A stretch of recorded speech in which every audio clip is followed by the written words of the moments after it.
Here we are at the Utah Open, bringing you FPO same-day shot-by-shot coverage. Let's jump into what we're going to have here at the event. In the same way that the MPO division greatly increased from last year to this year, the FPO is going from 5, and actually one of those 5 dropped out last year. You remember Paige had to leave after the first round due to some family emergency issues. We're going from 4 in the tournament last year to 14 this year, a much greater FPO field. However, I think it's going to come down to actually 2 or 3 of the names that we heard last year at this. If you remember in the 2017 version of this tournament, Catrina and Jessica, they were tied after the first round. They were tied after the second round. They were tied after the third round. They had to go to playoff holes, and it took until the third playoff hole for Jessica to emerge victorious and claim that title last year. Both of them are back. However, let's throw in a little Texas spice to this event. Fajkus is here as well. All 3 of them are rated within just a couple of points of each other, and then it's about a 2-stroke drop-off to Paige Bjerkaas, who's going to be joining them on the feature card today. I think your winner is going to come from there, and if I had to give the advantage to somebody, the distance that's necessary to do good on this course, I think, can be had by all of those women. I think Lisa has the dead-eye aggressive putt that is necessary on all of these dangerous greens. I think she's got just a little bit of an advantage. However, Catrina and Jessica, they battled it out last year. They know what it takes to win on this course. They know when to go for it. They know when to back off a little bit and just play for that par. So I could see any of them emerging victorious, but I think what that's going to lead to is a fantastic battle all the way through the third round. So let's jump into the first round and see who takes the first punch.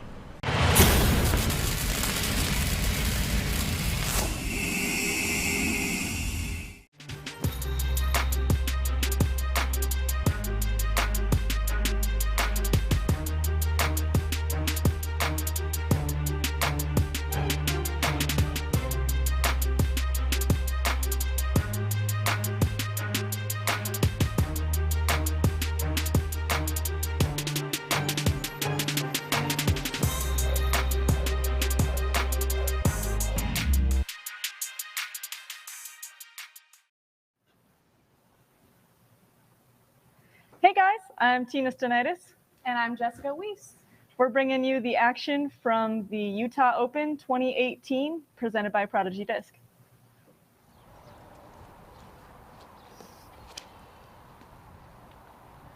That's Weese? Oh, that's you. That's me. And I actually wore the same exact shirt today.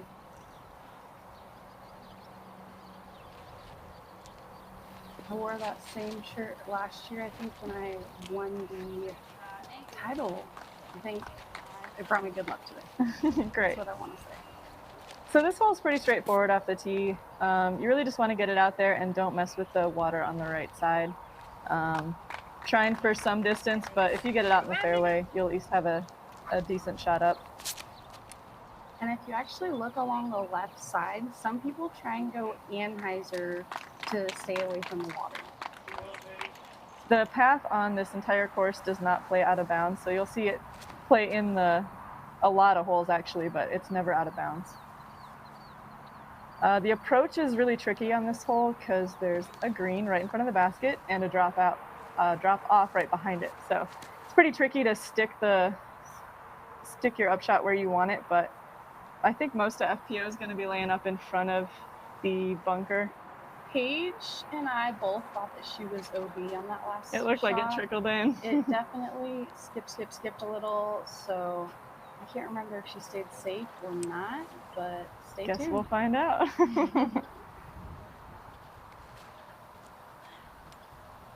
That's a little low. Yeah. I thought maybe it was gonna nose up, maybe skip out of the bunker, but it didn't. I feel like the error here, you'd rather be up and over. Ooh, chained out for birdie? Yeah, I mean, I hit left side, definitely the AM side.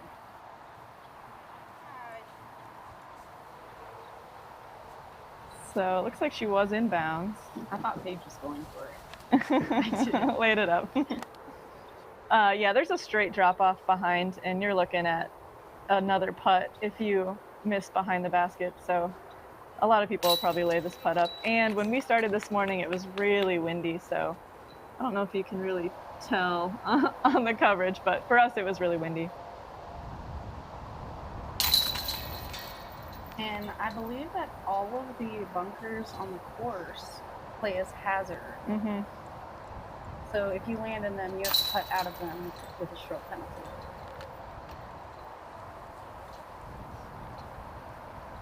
Couple of cleanups. Mostly pars. Tap in. I think Lisa may have, she threw in the bunker. Yeah, Lisa with the bogey. Really good putt. She had the distance advantage too, but just that low up shot.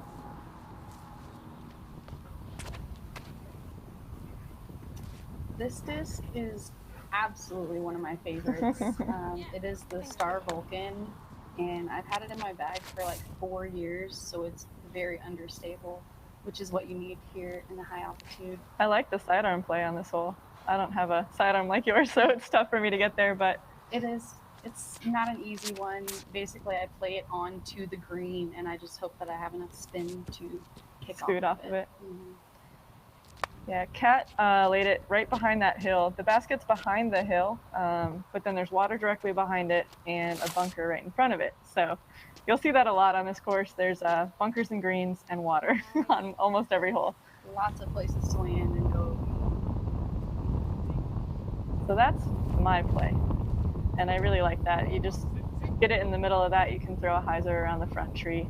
Oh, she threw it long. Yeah, but you can still throw it out of bounds. Yeah.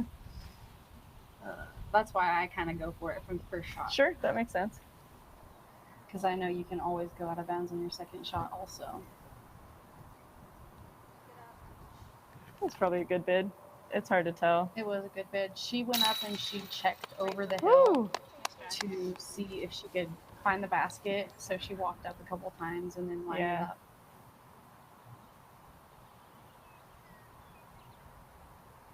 As you can tell, it's sorry, it's sloped downhill behind the basket. So anything that's starting to go past the basket is probably going to go into that water, and then you do have a difficult putt back at the basket. Yeah, it's not an easy putt. Great putt from Lisa. Off of the knee. Yeah, her upshot came a little bit short, and she seemed a little hesitant. But then One of the best.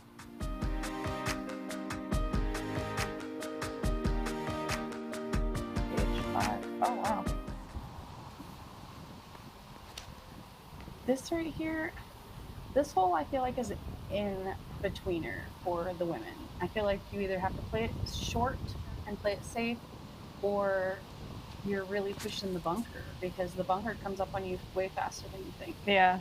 Really bailing out left is good, but you got to get around that tree, so you'd have to have a big shot to get left without going in the bunker. A lot of tweener holes on this course, especially this year. I think they had a lot more shorter pads last year for the FPO, which I was hoping for.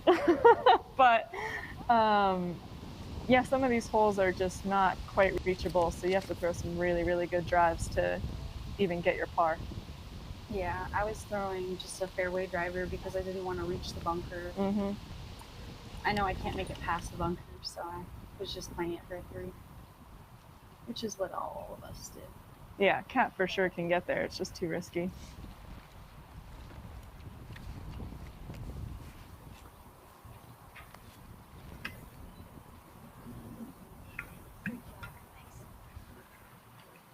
Yeah, this is actually the hole that I won the playoff in last year, because Kat was pushing it. She knew she could reach the basket, so she was really going for it, and I decided right out of the gates to just play it safe. So it was just had to wait and see whether or not she was safe or not. Put some of the pressure on. Play it by ear. Oh, that looked close. That was pretty close. There's not a lot of danger behind this one. You don't want to be behind that pine tree. It's really close to the basket, and if you get behind it, you do not have a putt. So, but other than that, it's pretty wide open to run. I guess the only risk being it hitting off the basket and then rolling into the bunker.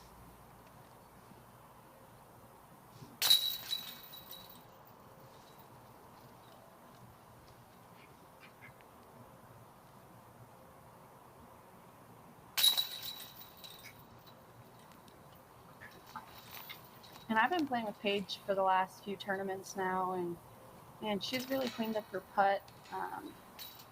She's definitely one of the fastest players that I've ever played a tournament with. Every time she just knows what she's going to throw, she gets up there and she throws before you can even pull out your disc. Super quick. 2018 Tour Championship. The women's side, top 12 qualify, top 4 earn buys. Tour points matter, tour points break ties. Round 1, quarterfinals, Thursday, October 18th. 5th to 12th compete in round 1. The top 4 advance to the semifinals. There they are joined by 1st through 4th in tour points. Scores are reset to 0.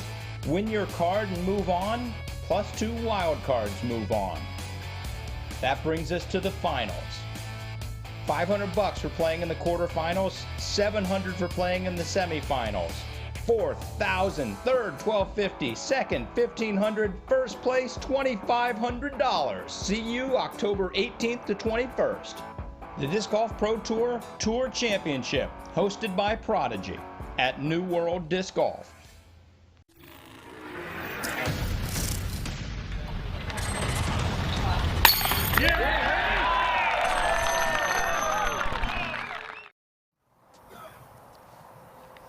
All right, we're back on hole 4.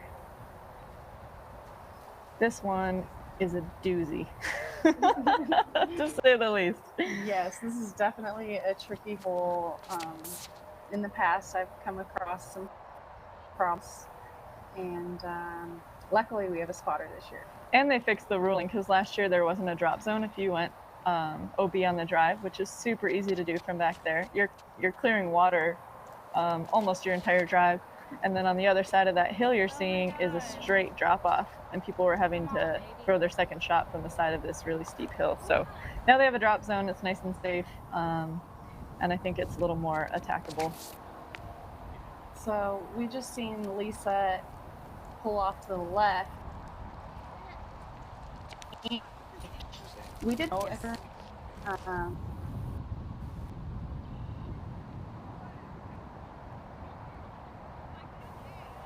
was safe, and luckily it was. Yeah, there's a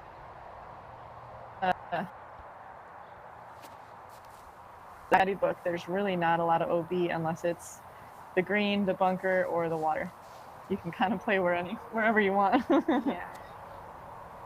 It's definitely nice having a drop down on this hole. Even if you can't throw as far as the other girls or men, you're throwing in the water and you're playing from the same place as somebody else would. Yeah, it makes it a little more worth going for it on the drive. It does. Some of us shorter throwers, myself included, will play to the right side and just throw a straight shot towards the tree on the right, and then throw our upshot from there. Just staying away from the water, really. So, did that see? Nice putt from Paige. So the benefit of playing on the left side is that if you get a good enough drive, your upshot is not throwing towards the water. You get to clear the water and throw it as long past the basket as you want. You're throwing a hyzer at the water, or you could throw a side. I guess. Just almost. Me being both the backseat and a side player, I really can't decide which one to do. It really just depends on where I land, I guess, from my drive, whether or not I'm going to throw backhand or sidearm on my upshot.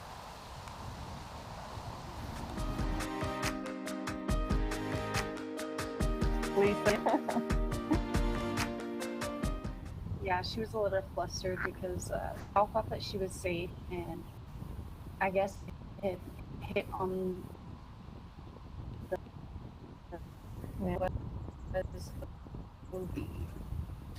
and this hole. Oh, this is a par 4. The last hole was a par 3, and as you saw in the scores, I think it was 3 4s and a 5, which I believe our card was about the same. So it definitely plays more as a par 4 for us. It's just so far, and you're having to clear a lot of water and then play at the water too. So if you get a 3, you feel like you birdied it for sure. Definitely. That's a really good play. It was a good play. I definitely think that all 4 of us might have gotten a little bit razzed by the spotter. She was kind of running back and forth in front of our fairway. She did a great job, though. She retrieved a couple discs out of the water. You can't see from the but there's some trees on the right side and then the water on the left side. And although it looks like it's really far away, it's so easy, just like you're seeing right now, for discs to get there. That one's in bounds at least, but there's a slope, and even the straightest shot can come down on an angle and skip 100 feet somehow out of bounds left into the water. So playing that right side just takes the stress out of it. Yeah, Kat's going super safe. She went super wide. Big highs are wide, big highs are wide. I'm sure they all saw me throw it in the water. They were like, oh, I'm not doing that. It way wider than that. Unfortunately, it got pretty windy while I was throwing my upshot. And I hate throwing putters in the wind. It's definitely easy. That green isn't that big. It's smaller than circle, I believe. I think it's only maybe 20 feet behind the basket before you hit water.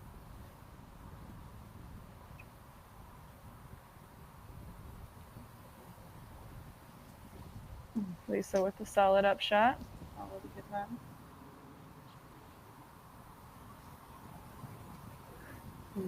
That was a great bid by Kat for the 3.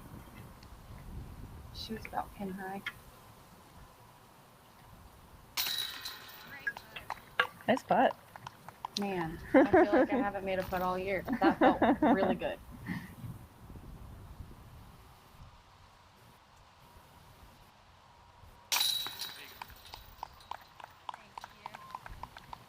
And Paige with the deadly straight attack. That was a par, wasn't it?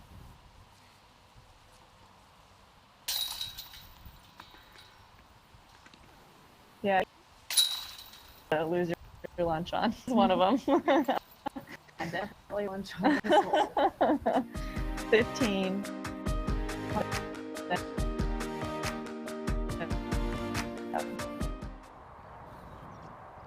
Actually, I did this really bursty escape right in the water.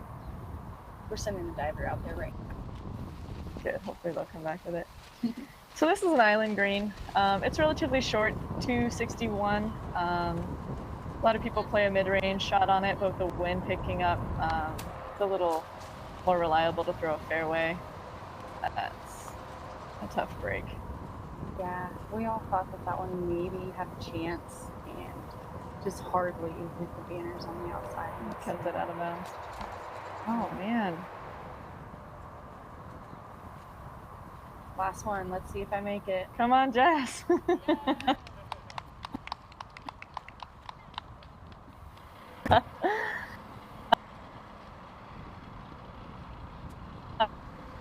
Expecting birdies on it when there's no wind.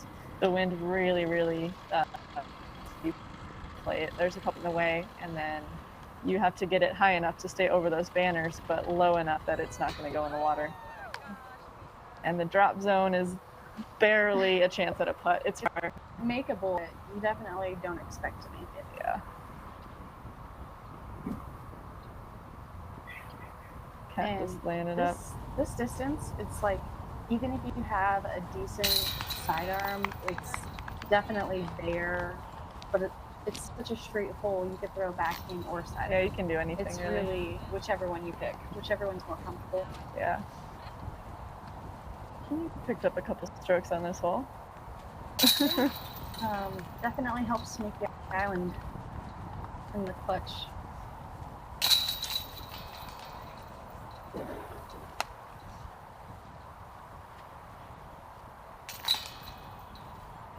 Paige is all like buried out today. She's wearing purple and pink. Berry. Very berry. All the berries.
we're back. Hole 7. This is a tricky one too if you get too greedy. Yeah.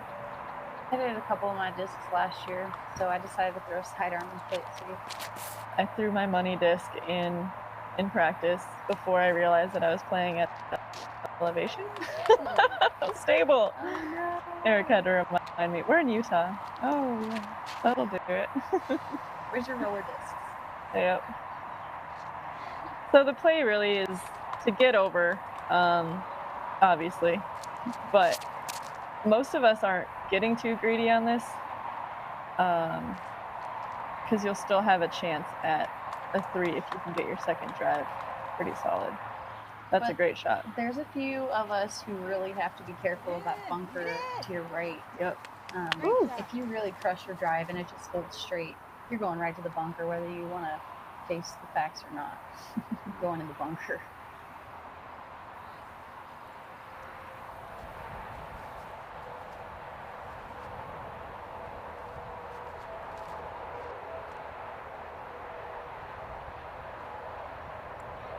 That was a great shot. Yeah. She actually threw her putter, and I want to say I thought it was like, a putter. I want to say that was like 230 maybe? Yeah, And that seems windy. about right.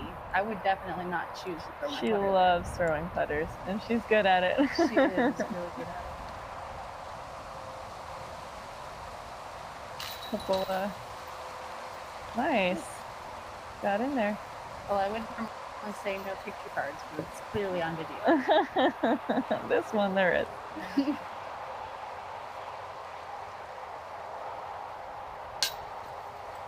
Oh. That's very unusual for Lisa. Yeah, surprised she missed that. Man, you guys made this look easy. Just for the record, this hole's very difficult. 546 feet, I know. and it's a par 3. But all your upshots ended up inside the circle, which is huge. But it's really not an easy 3 at all. It's 2 big drives. Accurate drives. Yeah. There is a fence past the cart path on our right now, and it's super easy to go over. The wind just picks you up sometimes and takes you. And it's slightly downhill, so even if it's not too high, it still has a chance of just floating over it. It does. All right, hole 8, 330 feet. It's up there on a little hill, and it's basically a dead straight shot, but there's water on our right, short. There is a green far right, and there's a bunker. Oh, there's water over There's to water the on the left as well. There's a bunker right in front of the basket and right behind the basket. So even though it's 333 feet, It's a tricky one. You really got to get in the right spot. today I just played it for a layup. I just wanted the 3. Yep. Get my 3 and get out of there. I'm happy. About what Lisa did, but a little bit further right. She'll be fine. If you get it further than that, you can end up in that bunker that you're seeing. Really easy to go in the bunker. I don't know what it is. There's like a force field or something. I swear. Like, it just sucks you in over there. Yeah, and this is one off the basket. If you miss a putt, you can easily end up rolling back into the bunker. Is that in bounds? We all thought that she was out of bounds right away. Yeah. You want to check? And then she is actually touching Ground, the yeah, I land. see it. Yeah, you're safe. Nice.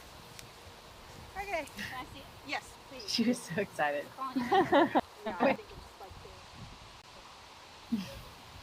Paige is great to play with. She's neither, really happy nor really sad. She's very even keeled. So, Chill but peppy. that's hard to come by for, I say such a young player. We're about the same age. Yeah. But coming from Bjerkaas, it's definitely hard to find something like that.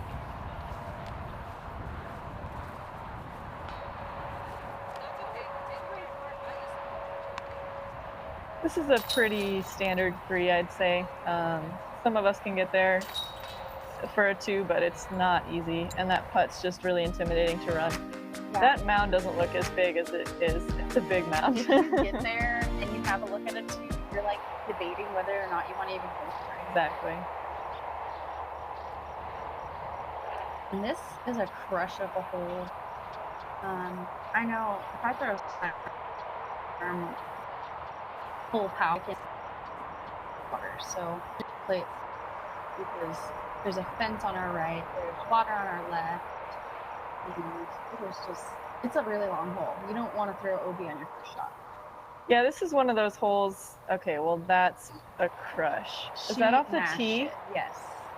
Catrina just threw it really far. Wow. Okay, well I was about to say most of us can't get past the water. Until that happens. And then Kat crushes my dreams. So this one, the water is probably 320. I want to say it's farther than that. You think You're so? throwing downhill. I want to say it's like 340, Okay. 350 even. So from the tee pad, if you can't get past the water, you just have to keep it in that right sliver. And that sliver is not very big. It is so... And if your disc comes down on an angle at all, it can easily into the water. So a good sidearm is great there, but the fence on the right side is that one. So it's just a tricky hole. And then really on your upshot, there's some bunkers on that right side, but it's pretty routine, the upshot. The drive is really the most intimidating part. Yeah, I'd say for my second shot, I usually try and get to the left of those trees so that I have a sidearm at least. Yeah. I actually landed right in line with those trees today, so I had to maneuver That's around. a great shot, though. And it actually worked out. I hit metal. Got a dot.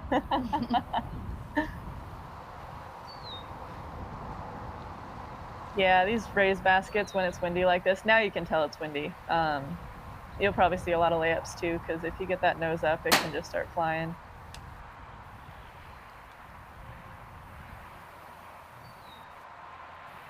This is a hard par 4, 819 feet. Yeah, it's Kind one of of a the monster. longest. I don't know why they did this. They made it a raised basket on one of the longest holes. Yeah, I guess to really challenge us. it works. That was a massive putt by Lisa. That's a great That was save. a huge putt. Yeah, if you can par this, you're looking pretty.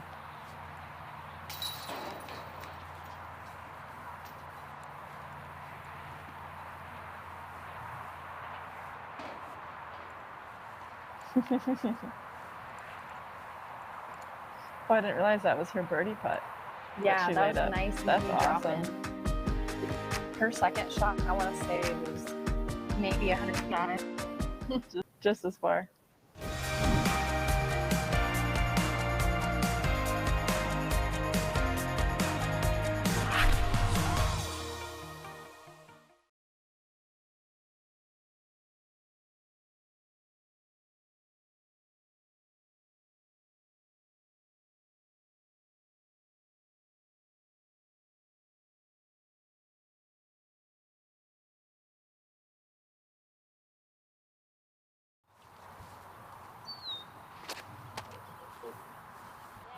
This is the triple Mando hole. That was great. I literally thought I was ace running it. I was It getting looked like excited, it. and then I knew it was long. Yeah, it was long. looked like a little bit. Yeah, sidearm. This is definitely the hole for it. You can Mando the whole time. Just not that. But the backhand, you're either going or you're kind of messing with that right side tree. So Yeah, I've never actually tried to throw backhand on this hole. I couldn't imagine. I would probably try and throw a backhand roller. get in. That was a great run by Lisa. Yeah, that drop zone's pretty far away. So it's one of those, again, that you don't really have a putt, but you might be able to throw it in. I always think that's the best kind of drop zone. Yeah, not making it too easy. It gives you a chance to get it back, but not a very good chance. Man, you went way long. Yeah, I was like, I crushed just it. hardly outside the circle. Yeah.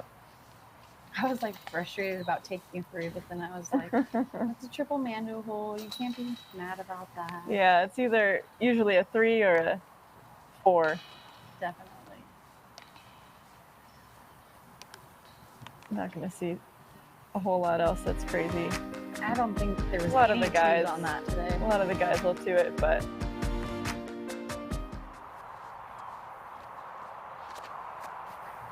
This hole, I couldn't decide whether or not I wanted to throw a backhand or sidearm turnover, and that is one of my favorite shots in disc golf, so I just went with it. yeah.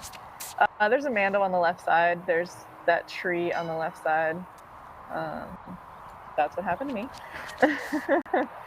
You can definitely play off the fence, but if you hit one of those poles, you're probably shooting backwards. But you just don't want to mess with the Mando on the left side. And if you hit those trees, they're really grabby. They tend to just drop straight down. So Lisa's play is really good. I think that's the play personally, because if you mess with that fence, you can end up where Cat is and not have much of it. This is one we can actually reach, which is nice, on like a hyzer. Last year with the sidearm hyzer flip, and it was just pinned.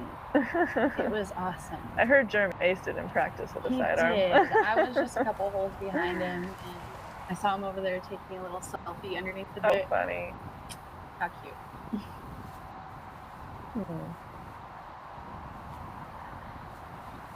If she made that or not.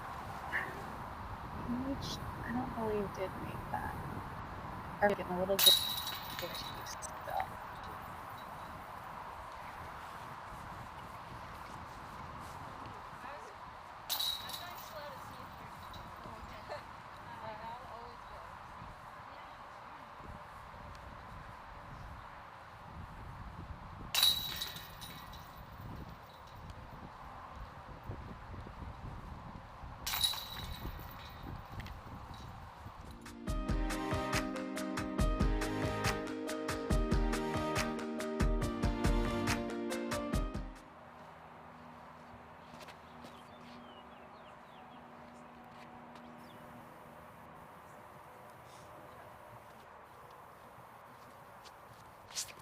All right, we're back. So this one's similar to that, a little bit longer, and the green is a little bit harder to get to because there's a lot of trees in the way. But there's that Mando on the left side and the fence on the right side. Fairway, I'd say, is tighter than the last hole. Is definitely seen a lot. Great shot. Oh. Still good. Yeah, it's good. It's good. Kat threw a great shot. She basically played it to the on the right, and right when I thought it was going to bounce, it just hooked right before, right outside the circle's edge. Yeah, it's easy to have the same error and pull it right and then hit one of those poles, and you don't get any further if you hit one of those poles. Yeah, difficult hole. It's gettable, but I don't see very many people getting it. And there's always like a tailwind on this hole, I swear. Even if there's no wind anywhere, there's always a tailwind. So those putts are like getting the disc to the basket and not short. It's like Kat and I both just laid up. We're okay with just taking a three. The next hole. That hole is 348 feet, so I don't see a lot of women getting there for the two. Yeah, 3 is a pretty good score there.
All right, hole 13. This one is far. This is another 524-foot par 3.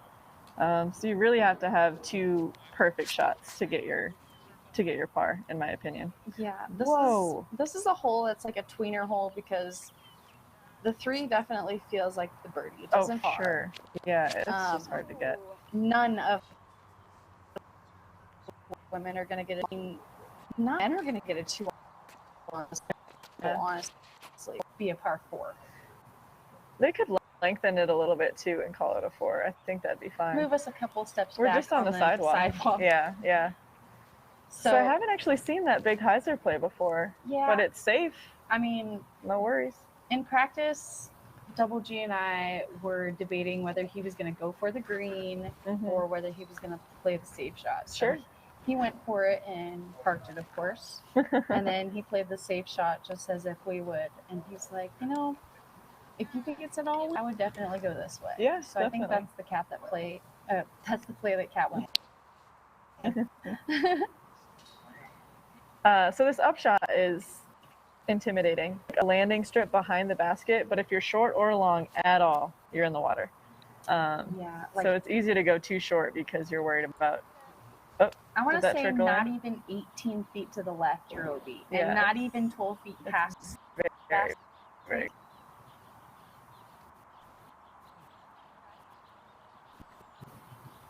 That's a good.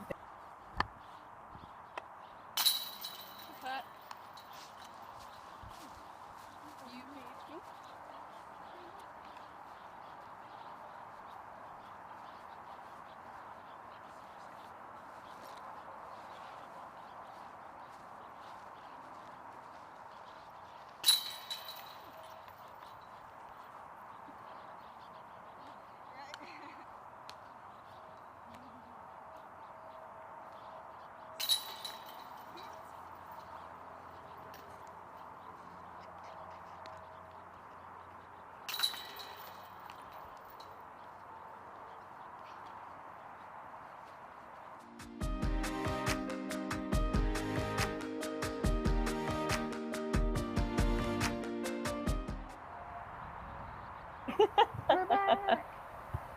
Oh my gosh. We're trying. Sorry, guys. Our video keeps cutting out, so we're not entirely sure what's happening every time, but we'll do what we can. Okay, hole 14. This one's short, but it's either...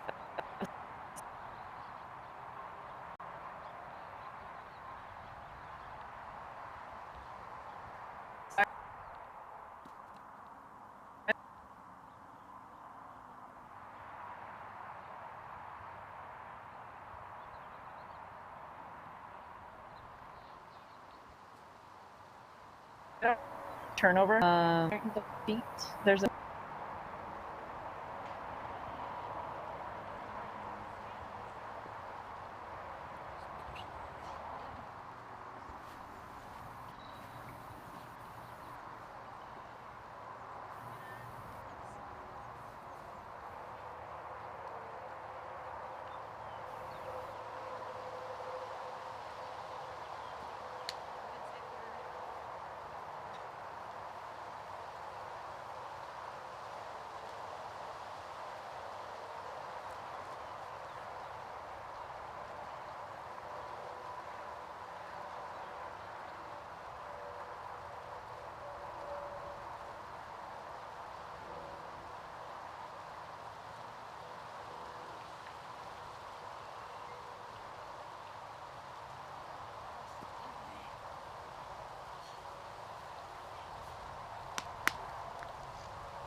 Hole 15 is a very hard parkour.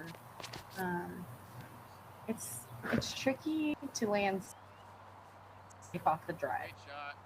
Thank you.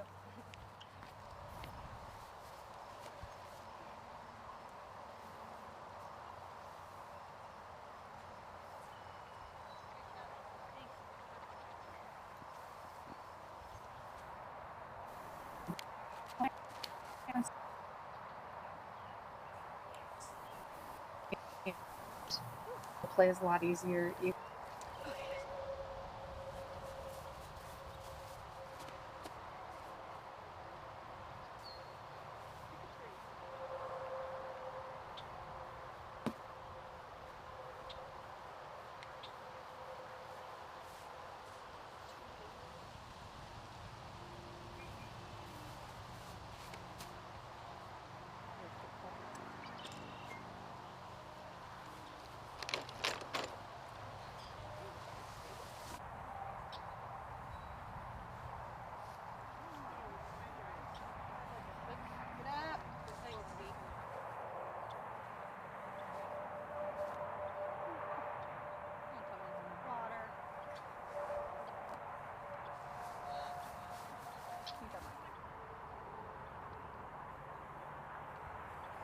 Nice.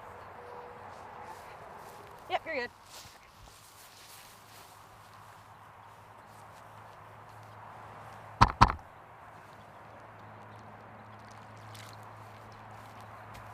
I just threw. Easy to do. Just a second. I was actually touching safe. Really? Yes, I was. I remember the spotter gave me the red flag and then ran up there quick and then gave me the green flag. Nice. But I was right behind this tree. And it's a slope, you can tell, but that red is super slope. I had to throw them over there too, because I also threw it in the water. Very, very much so. They've got some awesome people out here, though. They call them the disc dogs, and they go in every day and pull out as many discs. I've gotten so many back that I've thrown in and thought I can. I remember getting a lot back last year, but this year I haven't. I watched it too. Yeah, I've I thought I gotten was there. going for the high reads. Super Like I was practice. waiting to see them. But you have to think of like Yeah, I've got 3 where it now last too. crossed. It might have gone Who's the that lucky way. number? It last like highs right now. What's going on here, you guys? Trying You know to what I'm figure saying? out. Like you were right of the basket and just hyzered out, so you're actually back here. Does that make sense? Whatever. I think she's still over there. Lisa, what do you think?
Oh, is that Here's- Alyssa taking some photos? Yeah, she was out there. The funny thing is she was laying there the whole time, and then as I walked off the tee, I saw something on the ground. I had no idea it was Alyssa. I was like, what Zone. bag is that? A jacket? Love it. So 14 is 400 feet. Most of us are not reaching this, but I think we're mostly playing it for 3. You I'd just, like to. yeah, of course. Me too. You just don't want to get it in the bunker on either your drive or your upshot. There's not a lot of danger to the left or right, so you kind of just throw it as far as you can, avoid the bunker, and the upshot can be tricky with those bunkers, and also it drops off behind the basket. I was just gonna off. There is the one big bushy tree in the back, and if you go right of that or over that, you are most likely going into the water.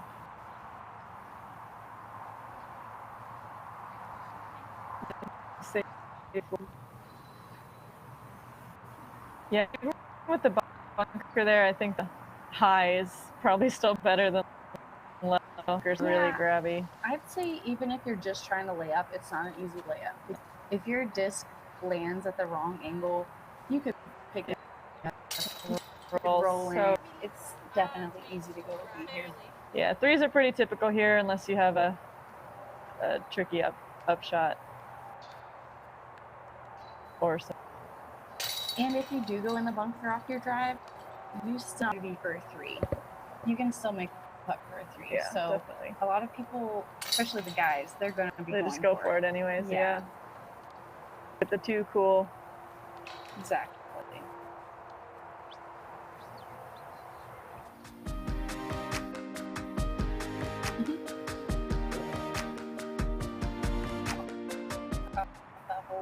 Why? Stop putting on that butterfly, like in my vision, messing with me. Like, Butterfly Raz. I'm actually gonna wait for a butterfly right now. That actually happened to Nicole Bradley recently, and I laughed at her because she called it a butterfly Raz. Oh, that's funny. I felt like an idiot for waiting, but I was mean. Now that I'm looking at it. So hole 17, also not a whole lot of danger unless you get too far right. That water could play.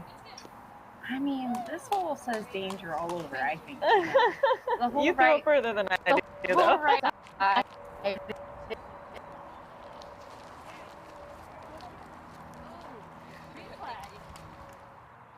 I just throwing a hyzer. So I walked out to walk with Double G's, Whew. and I want to say that 2 of them landed safe, 2 of them landed yeah. okay. So for the guys, it comes more into play. Yeah, But definitely. for the further throwing females, it's reachable to go Yeah, right definitely. into the water. Definitely. And obviously that always kind of adds some trickiness if there's wind. This It would is- have been my own day. Nice. It's a good 2 though. Yeah, on Get a that raised far. basket, I'll take it.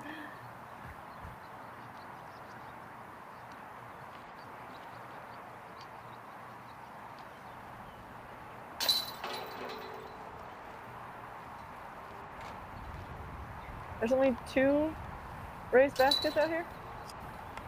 I want to say there's.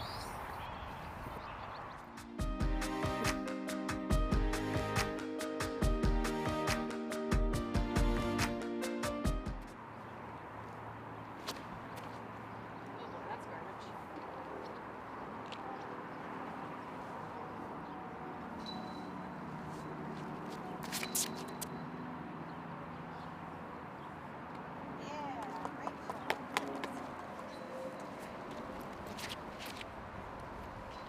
And now left. And now left. It's like extra long. Seen good Oh, space. damn it. Hole 18 is also an island hole. There's 2 on the course. They brought the left side OB Yeah, good control. being tighter. I asked Kat. I was like, Kat, I did the they same pull thing. us in Is that last tighter? year? It is definitely. So if you miss the island, then there's a drop zone that's relatively close, but it's the scariest putt in the world. Yeah. Really, if you're not parked on this one, unless you're sideways from the basket, you're putting straight at the water. It's really easy to go out of bounds there. So we're all looking for 2s, but it's not a gimme. If you miss the island, you're kind of out of luck. Yeah, I had Cat going into this hole by 2, and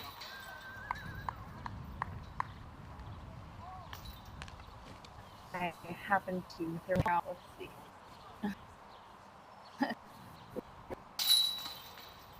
Yeah, it's kind of, you can get like strokes.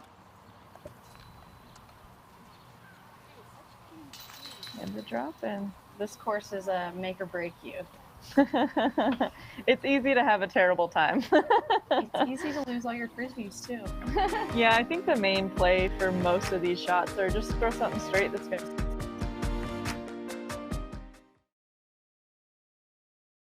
stay in back.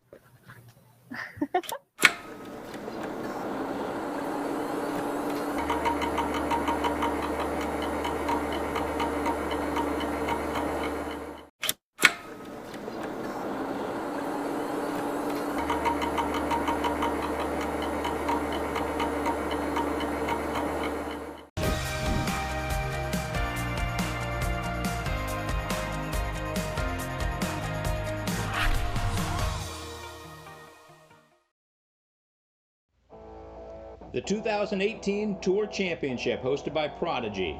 The men's side. Top 32 qualify. Top 16 earn buys. Tour points matter because tour points break ties. Round 1, Thursday, October 18th. The bottom 16 compete. 1 round, the top 8 advance. Friday, October 19th, quarterfinals. 9th to 16th are joined by the top 8 from round 1. Scores are reset to 0, the top 8 advance. Semifinals, Saturday, October 20th. 1st to 8th in tour points are joined by the top 8 from round 2. Win your card and advance. Plus 1 wild card. Payout, $500 for playing. Make it to the quarters, $700. Make it to the semis, $1,000. The finals, the winner goes home with $7,500. The Disc Golf Pro Tour Tour Championship, hosted by Prodigy at New World Disc Golf. Watch. Issues whatsoever.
The Disc Golf Pro Tour and the Utah Open, presented by Prodigy Discs, proudly present the Top 10 Drives, Part 2.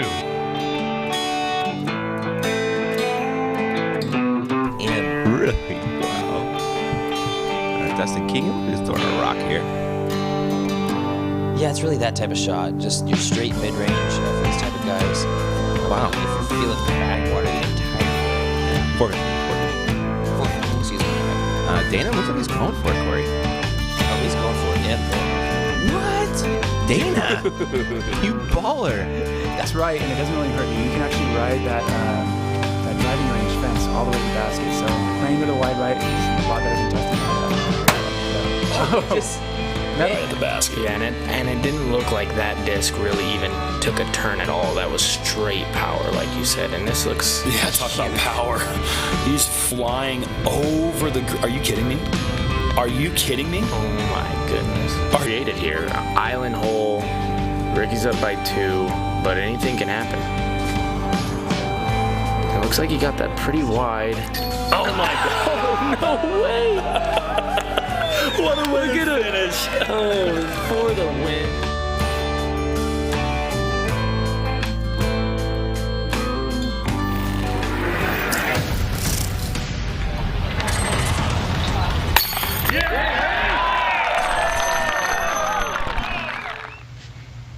The Utah Open will be held Friday, June 22nd through Sunday, June 24th. We go live every day at 5 o'clock Eastern.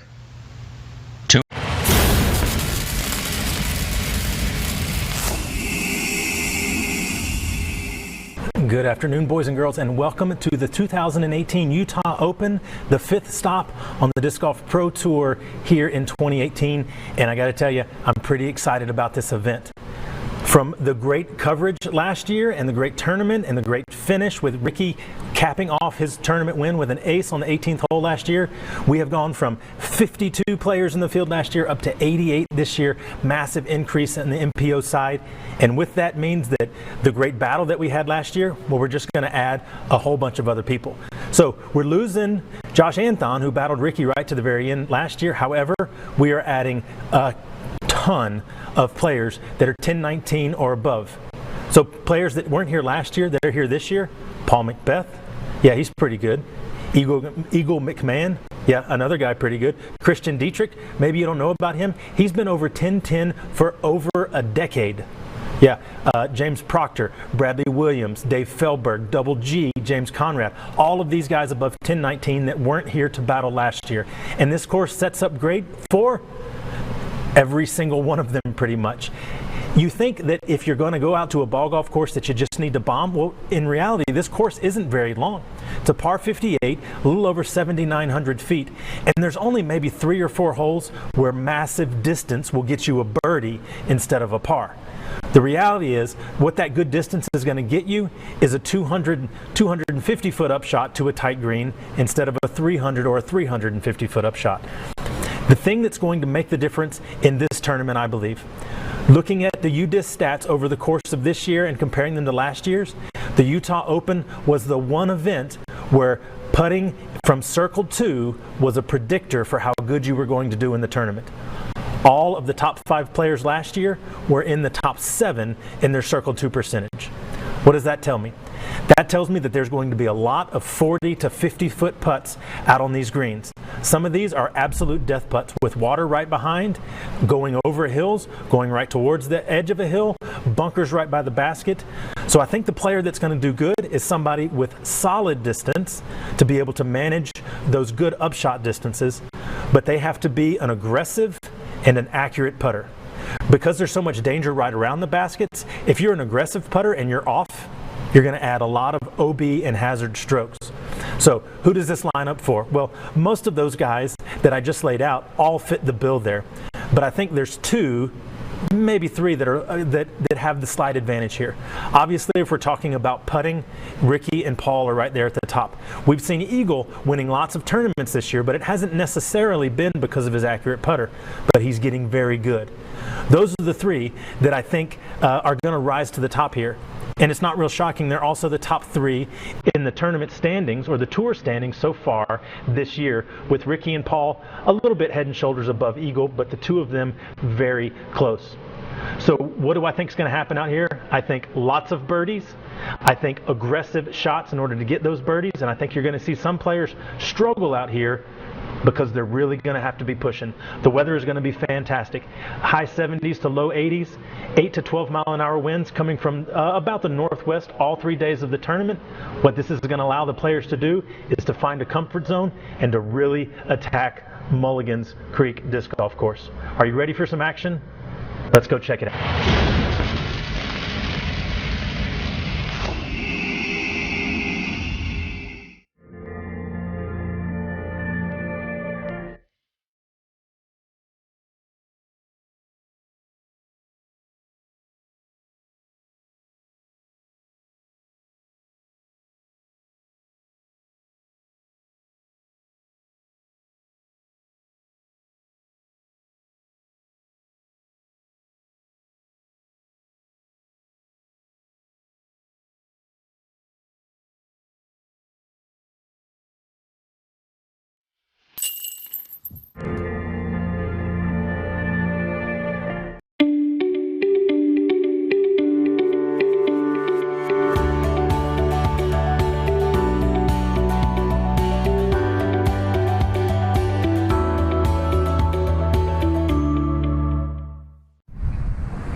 Hey there everybody, welcome to the Patreon raffle. This is our 2017 Patreon raffle.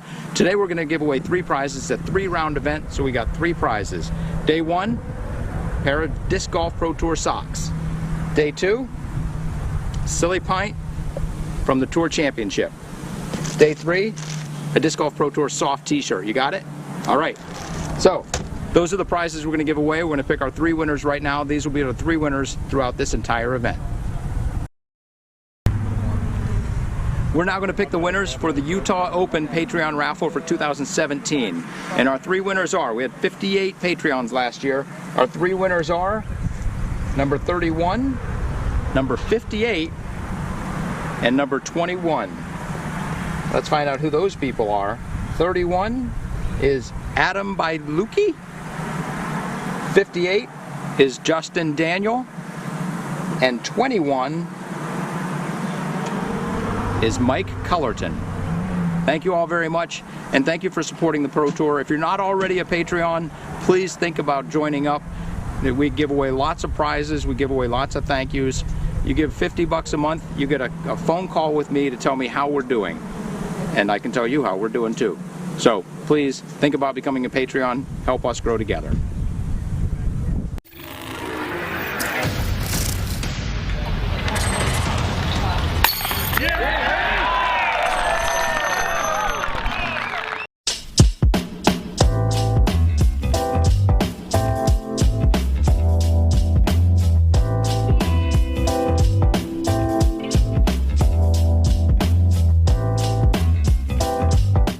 Alright guys, this is hole 1, par 4, 711 feet. Hole 1, you're going to see players smash a drive off the tee box. Water on the right, you're going to see players crush a drive out there. They typically want to land a little bit to the left, almost at the very end of the sidewalk, which is not out of bounds. There is a bunker which is in front of the basket, and behind the basket there is actually that slope that we were just talking about. You're going to see a lot of players almost try to make their second shot and try to make an uphill putt running at the basket. The players that leave their putts short are actually going to have somewhat of a death putt, putting from the out of bounds, going towards the gorgeous Prodigy baskets this year.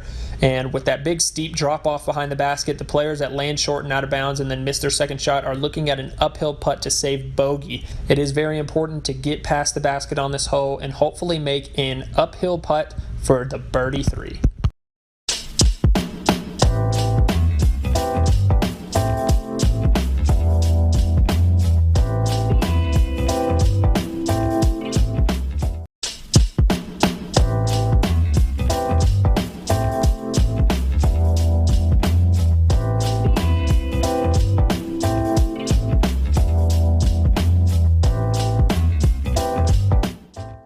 Hi, Paige. Hello. How are you doing?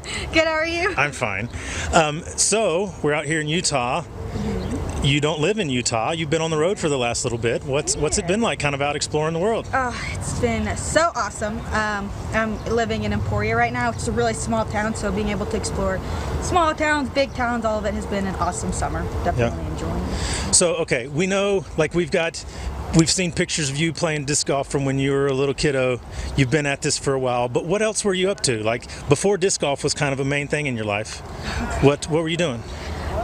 Okay, so disc golf, I started disc golf really young, so 10. But before that, I did some Little League baseball. I was like the only girl on my team. I played maybe 2 years, just coach pitch, so nothing too serious. You were on the Dodgers, right? Yes, I was I've seen that picture. The Dodgers for a season and the Washington Nationals. Oh wow, were you like a free agent, like big money trade between teams? It was fun because my dad was the coach for both of the years, so that was fun. And then I think before that I did soccer for a little bit, but I had an injury that didn't allow me to play soccer, so I did soccer for like half a season, but then tried baseball. Once I got a little so like unlike a lot of people, a lot of disc golfers will know both of your parents. You've got kind of some famous disc golf parents. Yes. Yeah, they're pretty cool. Oh yeah, definitely. They're both great players. Like so consistent, so good. And I really wish they'd play more, but they're so busy. I mean, Dad obviously has 3 different jobs that he do, and he stays busy. And my mom, you know, works a lot and takes care of the house, and so. But I try to get him to play once a week. So I have a I'm always trying to get your mom to come out, and she's always got some reason for me. I'm tired, and I get it. I understand. Okay, so we've seen these pictures of you when you were a kid. We've got lots of different hairdos that we need to talk through, Paige, right? We've got the bob. Yes. We got the Punky Brewster pigtails. Oh my gosh. Okay, we've got the long hair. We've got the disc golf picture that kind of is kind of a famous with your hair flying. So like, which of these is your favorite style? Like, are you ever going to go back to the bob? Nope. No, my parents made me cut my hair short. I mean, grown up, because I wasn't old enough to take care of it. My mom didn't want to deal with the tangles, so they would do. It was called a swing, a stack, and an undercut, and it came like from back there to like up. Oh, it was so bad. So ever since I was able to take care of my own hair, I've tried to grow it out long. Okay. So then now here's your opinion question: who's got the best hair on tour? Is it you? For people that are famous for their hair, you, Rebecca Cox, James Conrad, Chris Clemens. Oh, Rebecca or Chris. Or even Nate Perkins is good. Nate's got good hair. I gotta go Chris. Yeah? I like Chris's You like hair. the waves? Oh yeah. So like natural, and he has it down sometimes, he has it up, he has the bandana. So, I mean, you're too young for the 80s, but would you ever go to the wavy hair? Would you ever get the little crimper out? And I mean, I would love to, but my hair doesn't hold very well, Yeah. you know? It just naturally does its own thing. Okay, so you're what, halfway through school, getting close to done with college? A couple years left. Let's say disc golf is gone. Okay, what do you do? What are your passions? What do you enjoy? What do you want to do? What do you want to make money doing? Okay, well, right now I'm studying elementary education. I have a minor in math, so I'd like to teach, be in school, maybe help in the math department, or start like a math club in elementary schools. That'd be cool. But like dream job would be something in the movie industry. I absolutely love watching movies and like critiquing them in my own way. So if I could like get paid to watch movies and like give ratings and stuff, that'd be my dream job. Okay, so I won't, unless you already have it just off the top of your head as a top 5, what are some of your favorite movies of all time that you think are the best, that you think everybody should see and memorize? Oh gosh.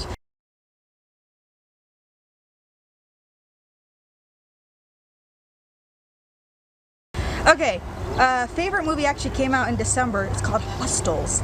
Oh my gosh, it's about The this, one with Christian Bale? Yeah. Okay, yeah. 3:10 to Yuma. And I know Christian Bale's in that one too. I think I'm seeing a theme here.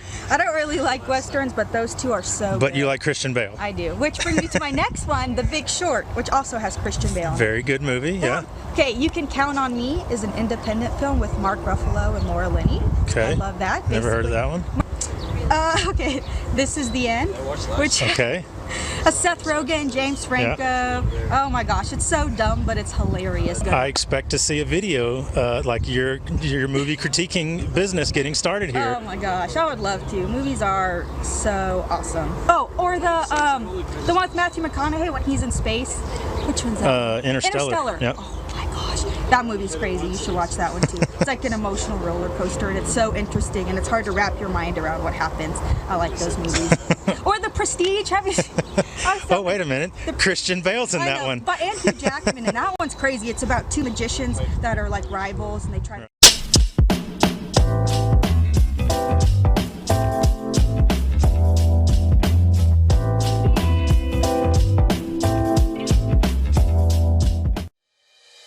At Kids Disc Golf, we believe the future is now. Talented and skilled junior disc golfers are getting ready to join us for the first ever United States Junior Disc Golf Championships hosted at Smuggler's Notch Resort in Jeffersonville, Vermont. Smugs boast world-class amenities and an experience like no other. Join other junior disc golfers and their families August 3rd through 5th and make this a family vacation you will never forget.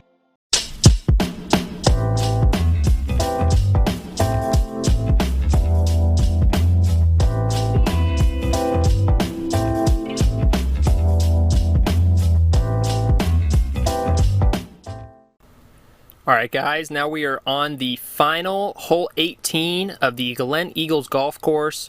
It looks like the tee shot's going to be fairly tight with a couple limbs coming into play off the tee.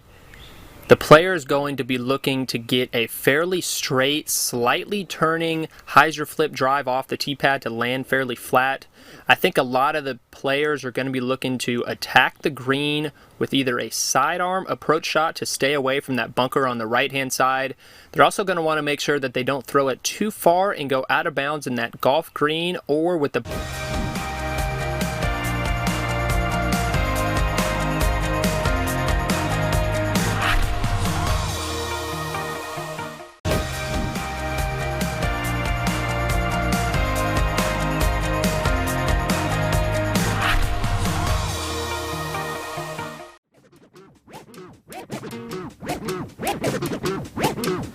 here to paint a picture for all of you, the sort of thing that Bob Ross used to do.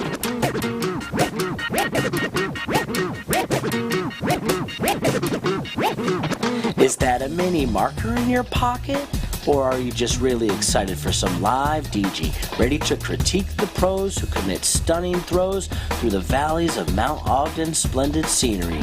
Anybody can put a masterpiece on canvas, but do you have the ability to do it repeatedly? Commence the conquest to supreme dominance over those plastic casting, basket attacking adversaries, mainly wide open, but they'll all be hoping to car lots of birdies and avoid the pesky OB to capture the trophy. Best not to flake because there's so much at stake. Gain those strokes because you don't want to come down to 18 and that jagged rocky green. To the first tee with drummers and Terry, may you enjoy the discuress scene and the pros chasing the beats.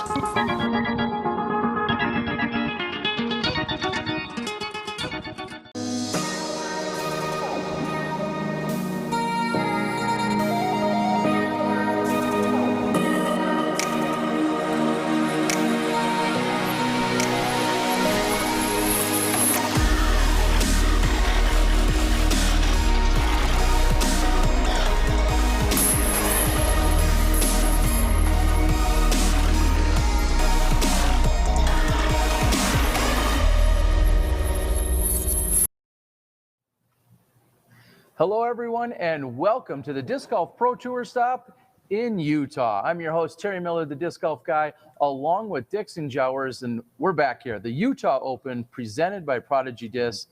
Dixon, it's a gorgeous day out there. There's mountains in the backdrop that we can actually see right now. Utah Open, I'm ready for some great presented golf. by Prodigy Disc. This is gorgeous. This is our scenery 315 feature card. The scenery First on the out here tee is pad fantastic. from So Huntington even if Beach, you're having a bad California. round, Four-time man, there's a nice world breeze, champion, it's a warm sun, sponsored by and it's Innova beautiful here. Champion So Discs. I'm just looking Paul forward to watching. And Rob on the call there. That is Paul McBeth, who's going to be teeing off here on hole number 1, 711 feet.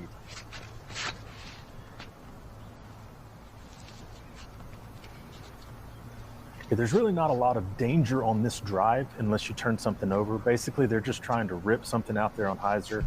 This hole is playing just a tiny bit over par, and it's all because of the second shot. The drive here is just get off the tee, Colorado, and then you're going to jump into the hole. Sponsored by Discmania, Colten Montgomery.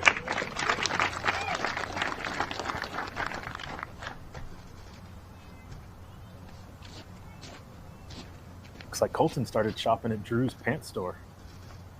Are the white pants going to catch on to everybody, you think? I've officially been scolded by Drew Gibson to watch my remarks about him. So I'll leave those to you as Colton puts himself out in play. Again, you said the second shot is what's Next crucial on the here. tee pad, and we've got Rob on the call. he's from Whittier, California, and sponsored by Latitude 64, Bobby Musick.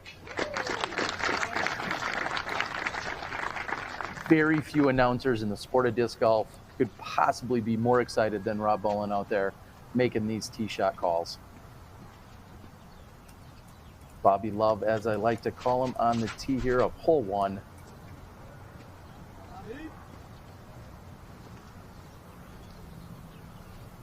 And what a backdrop we have as we watch him crush his drive. It's pretty easy to stop watching the disc when you Our next when they zoom in is from with the Fort camera Mill, there. South Carolina. The mountain. He is I grew up in the Louisiana two-time where and the steep current peak is, I think, world 312 feet. He is the current So anytime I'm Utah around a mountain Open like champion. this, I get He is transfixed. sponsored by Latitude 64, Ricky Wysocki.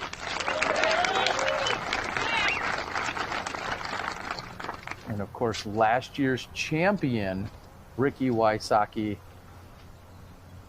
who famously went off with a walk-off ace to finish the tournament.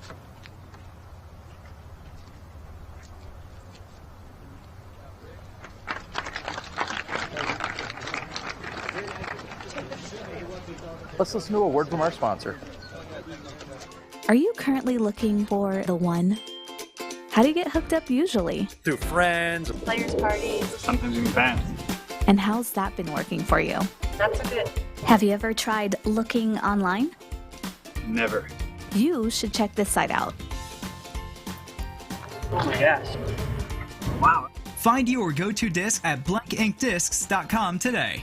2018 Tour Support Discs available now. Gotta get one. I need one. Flashlight LED Disc Golf Discs just changed the game.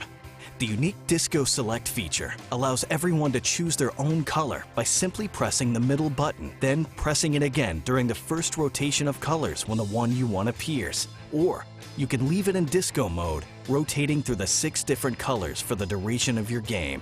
Designed by serious professionals, crafted from Night Eye's unrivaled sure grip material, and featuring Night Eye's patented fiber optics array, these discs strike the perfect balance of durability, stability, performance, and just plain awesomeness.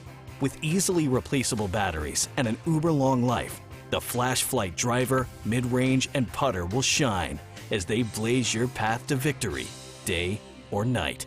Night Eyes. Discover your solution.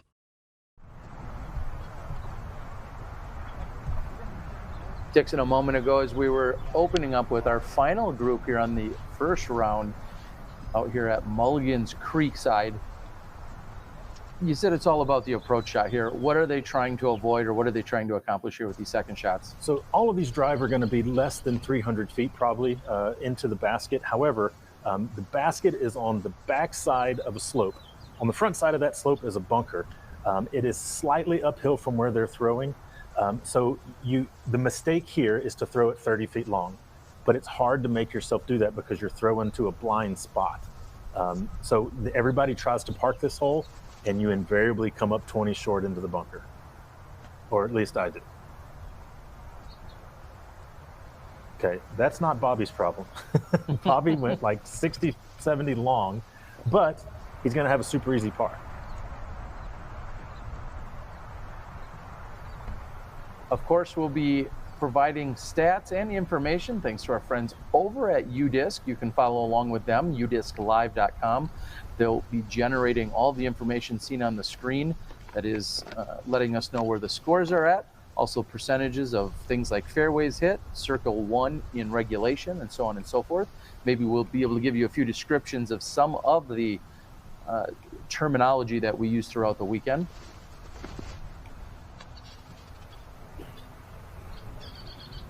And Colten really getting close to that tree. Looks like he's going to be short of the pin. Yeah, I mean, this really is a bonus birdie hole. If you can get it, great. But there's only been 18 of them so far today. So you don't feel bad if you get the 4 here. What you feel bad about is if you try to force the birdie and end up with the bogey.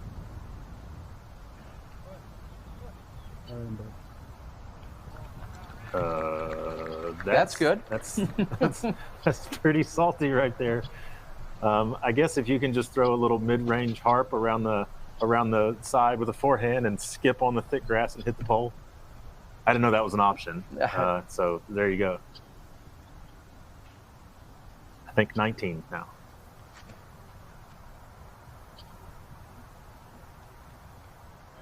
And Paul, with a routine approach, also finds himself within 15 feet of the pin. Paul McBeth, like yourself, like myself, along with a few cameramen, had some travel woes getting here this weekend. It seemed as if weather on the East Coast ultimately proved to either delay or cancel a few flights for people. I think it's because they know how nice it is here and they don't want a bunch of outsiders coming. But we made it. I'm here. Folks, that shot that you just saw Ricky and Paul do is not easy. It's not easy at all. But I guess that's why they're the 2 highest rated players in the world right now. They are incredible. I believe it was yesterday you said that you saw Paul McBeth out on the course. He was getting some of the somewhat rushed practice in because, as I said, his flight was delayed a day or so. He said that when he was out here playing that he thought there would be a little bit more distance maybe? Yeah, he said from watching it, he thought that this course would have been longer. It's coming in at 7,929 feet, par 58. So in the grand scheme of things, I mean, the San Francisco course was over 10,000 feet. So it's shorter compared to some of the other ball golf courses that we've played on. And really, it's all about your spot. It's all about where your spot is and what that leaves you. Almost everybody that's going to challenge for the wind out here has plenty of distance to cover these holes. It's about what you do on those second shots, and does your distance get you an easier approach?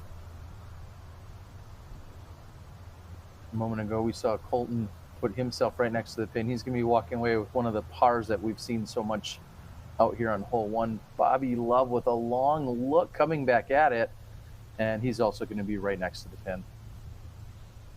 And that's not bad. I mean, that's a fine start. There are plenty of people that came to this hole and thought that, okay, I'll just take my par. However, there's been 18 bogeys and 2 double bogeys and 1 triple bogey. That's a terrible way to start the round. These pars, not so bad. Of course, the event sponsor in Prodigy Disc, also a fresh set of Prodigy baskets out here. I believe this is the first time that we're seeing them on the Disc Golf Pro Tour in competition. We'll see how they treat everyone. They're an approved basket of the Disc Golf Pro Tour. And we're through hole 1. We'll be back with you in a moment.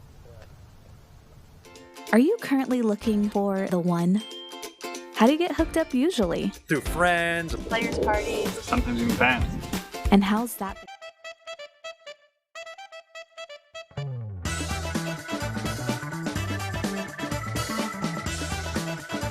Hey, we're sitting here at the Water Dog Shop at Mulligan's. Got a little trivia question for you. 2015 was the first year we did it. Who won it?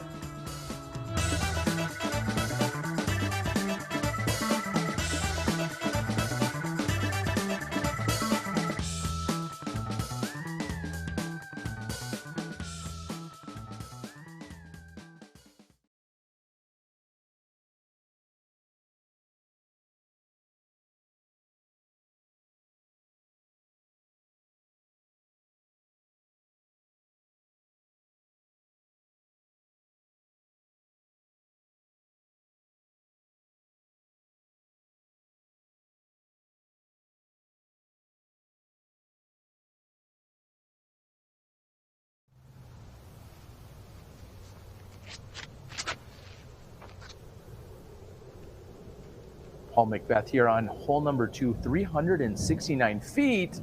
And this one is blind. And as our spotter runs it down, I think that's green. Yeah, this is a blind landing zone from the tee box. And over there where Paul landed, there's actually a ball golf tee area. And so there's generally thick grass that if you land near the basket, it's going to absolutely die. If you happen to hit that patch of tightly mown grass, bad things could happen. So lucky for Paul that he didn't go skipping off of that. He'll have a long look for the bird. Ricky using the grass, gets a little cut roll off of it. He's going to be inside of 20 feet for his birdie.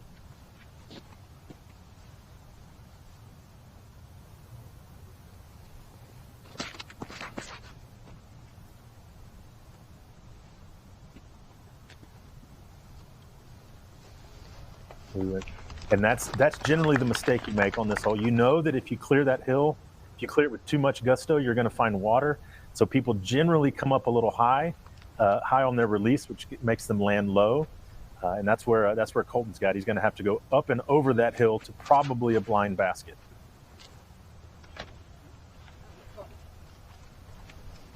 Uh-oh. And Bobby jumping up, trying to get an indicator to find out if he's in bounds or not. We'll listen to a word from our sponsors as we move down 2. Hey, we're sitting here at the Water Dog Shop at Mulligan's. Got a little trivia question for you. 2015 was the first year we did it. Who won it?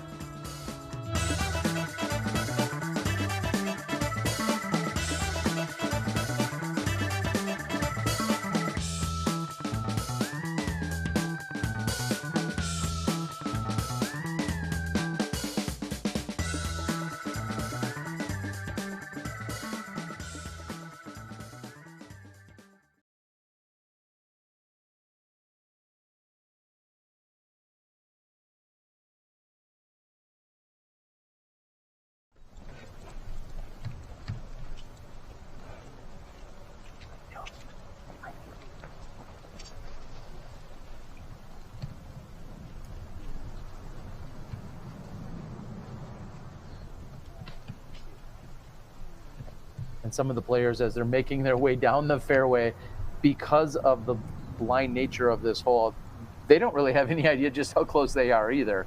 Yeah, and when you're playing this as a casual round and you don't have a spotter there, that whole walk, you're messing with you're twitching around, you're twirling your hair, you don't know if you're in or out. Bobby, look at this, sticks on the upslope, safe. I can't see. But this is going to be a difficult shot. So not that far. I mean, you can see the circle there right in front of him. So he's probably only about 50 feet. But this is almost going to be a throw because he's got to go up and over the hill as well as his stance. And of course, you get the full 1 meter from out of bounds. It looks like Bobby's already at that. He's probably closer to 2 meters. He's just going to have to make sure he maintains his balance as he, again, tries to get some kind of reference point or marker for where he's throwing to.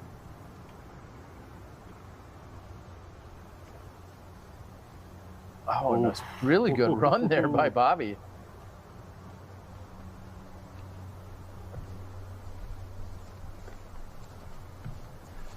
I saw Bobby in full-on water dog mode yesterday.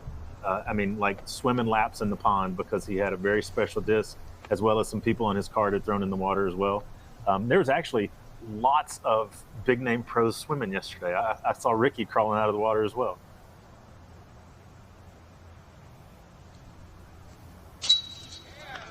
Dang. Solid putt. Montgomery in with his first birdie of the round here on hole number 2. It's fun to get a circle 2 putt early in the round because you just feel like after your drive, you think, I let this one get away, and then you bang that. It just gives you an extra bit of juice heading to the next hole.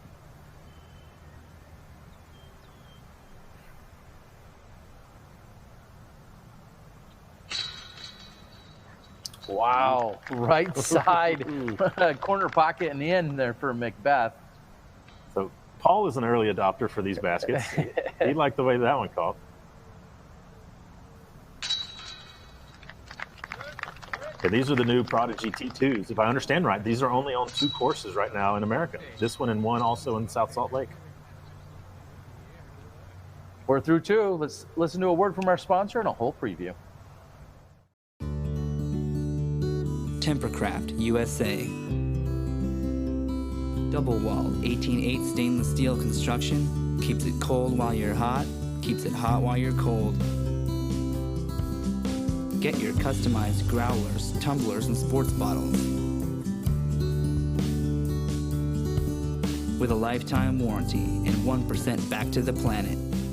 Tempercraft USA. Temper your thirst.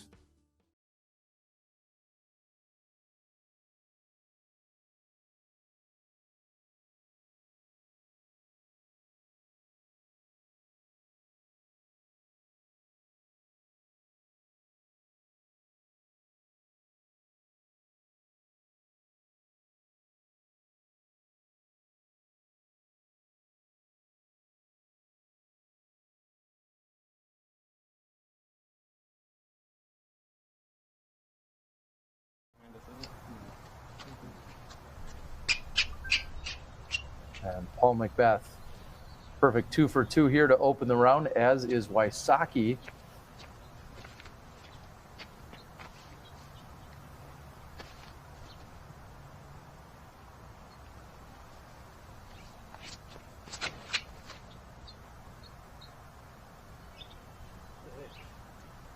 A little bit deceptive as we're looking at this tee shot here. If you didn't know where the basket was, as you see the basket, I believe that might be for 14 or 15 off to the side. Man, he threw 400 feet past that basket. What a terrible drive. What are they trying to accomplish here, and what's the mistake they don't want to make here, Dixon? So, as a repetition, you're going to hear several times this round, there is a bunker right on your line. If you're throwing this hyzer, the last 50 feet of your flight are clearing over a bunker if you're going right to the basket.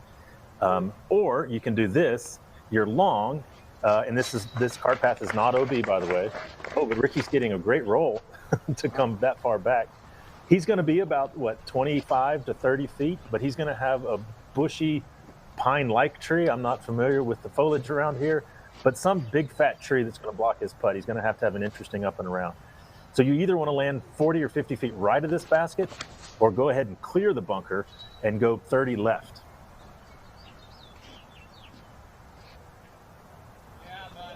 Or, holy cow, Or you can hit the backside of that pine tree and almost fall dead in the bucket.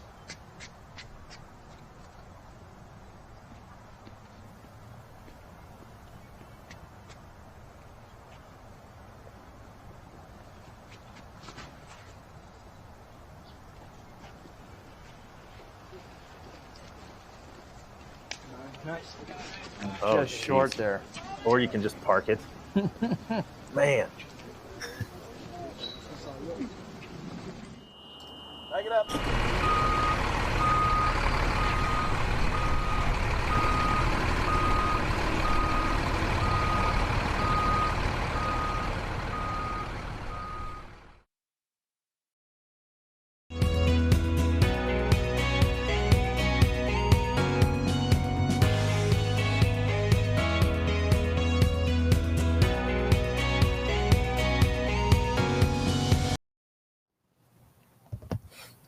Dixon Jowers, along with Terry Miller, the disc golf guy. We're here in studio in Ogden, Utah.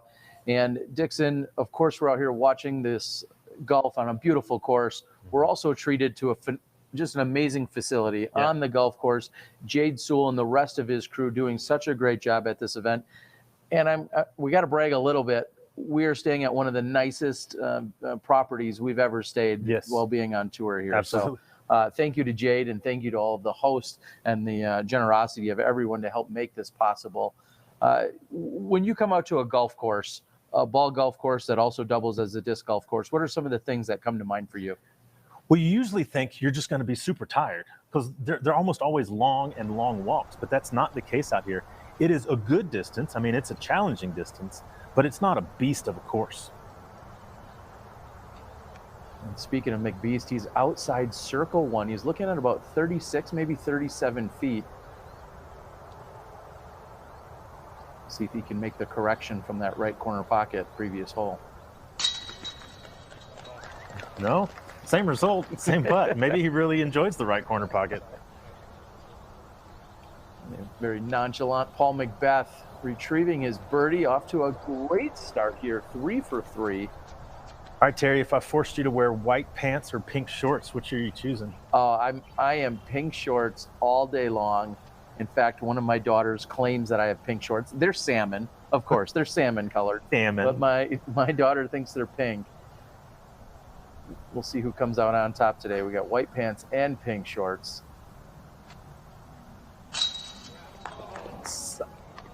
Oh. What did we just see? I was in the middle saying solid putt, which it was a solid putt, but did that somehow? That looked like it was dead middle. I couldn't quite tell with the dark disc and the green basket and the green tree, but oh man, wow. Very surprising to see, and Bobby just kind of walking off, not necessarily having much of a reaction to it. And Ricky Wysocki, he's looking to get a little bit creative here. Is this going to be a horseshoe? The infamous horseshoe putt. Let's see it. Oh, well, no, maybe. Let's see what he's got.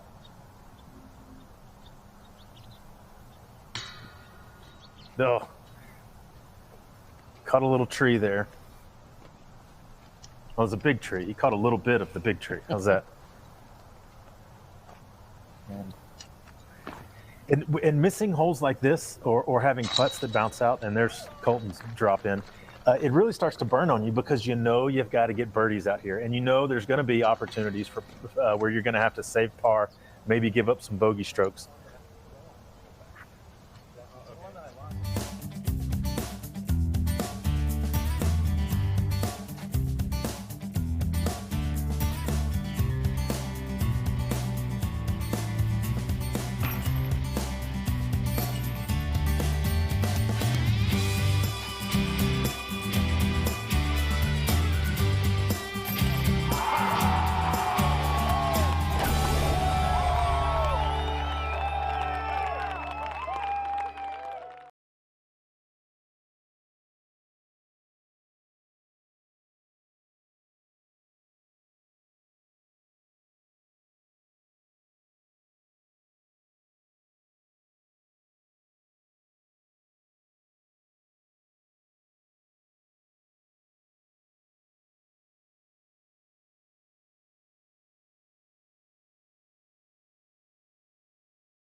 on top today. We got white pants and pink shorts.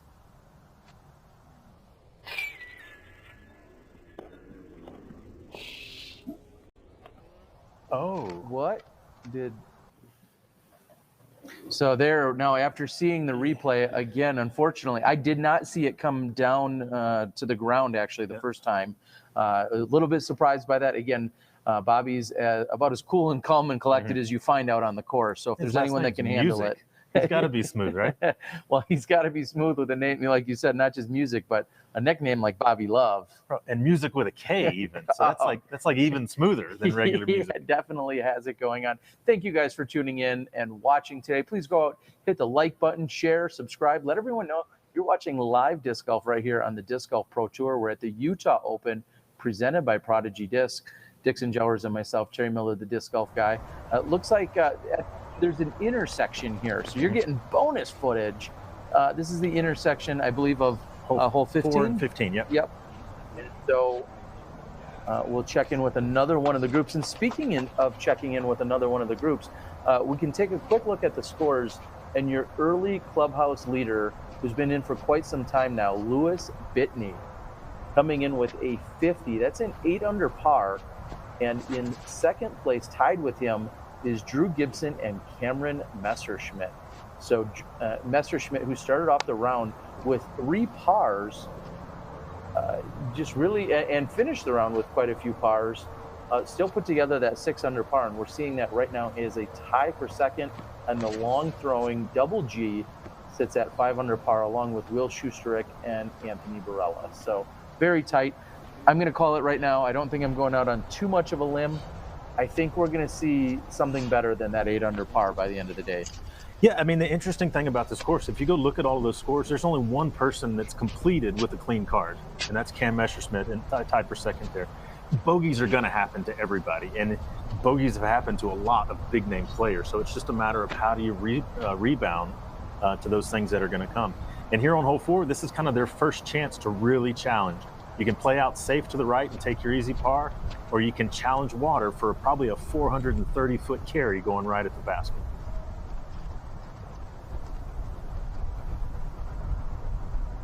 I think Paul McBeth is feeling it. I think he's been going to be very aggressive with the shot.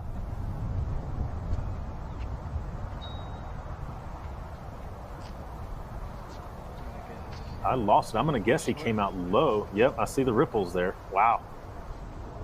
And and McBeth comes up what looks to be about 3, maybe 5 feet short of the edge of the grass there. Yeah, so he will head over to a drop zone that's off there to the right, about 150 or 200 short. Let's see if that kind of frightens these guys, or if they start licking their chops. This early in the round, this early in the tournament, I would think you just want to be throwing out wide to the right. You don't have to attack the pin. You can possibly make a circle 1 putt with a relatively easy shot. I don't think you have to completely be aggressive and attack this pin. Yeah, and Ricky was hoping for some of that left to right pull and didn't really get it. He's going to have his inside the circle putt, but it's not quite what he was looking for.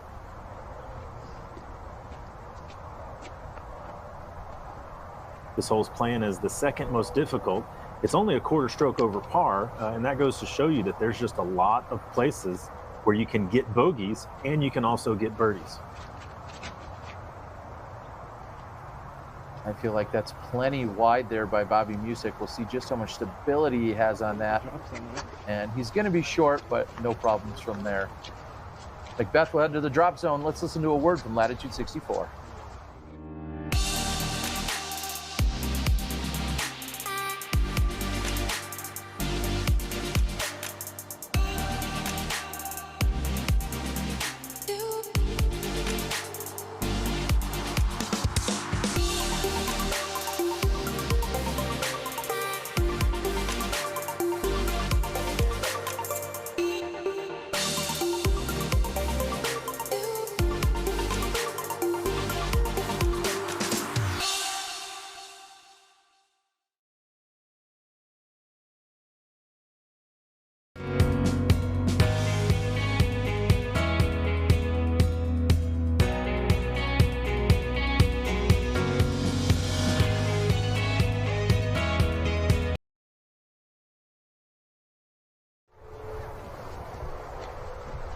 So Paul gets his lonely walk to the drop zone here, while he knows that everybody else has at least a putt, maybe a longer putt.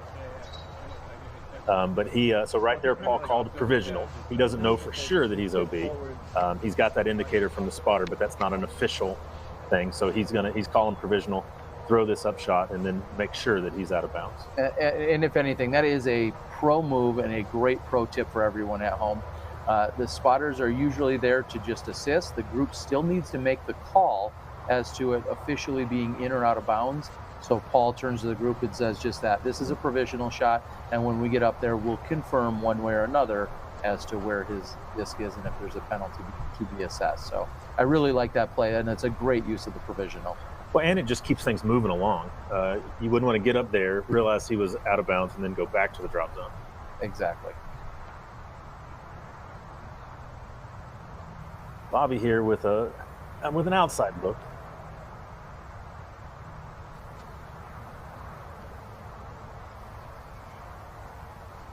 Yeah, just putting his Cenas right under the basket.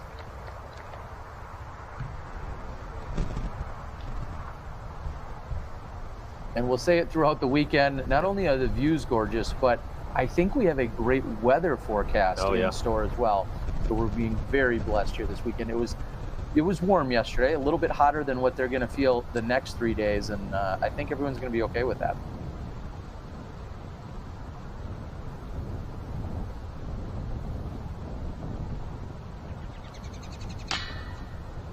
Ooh, nose down Rick on the front cage there.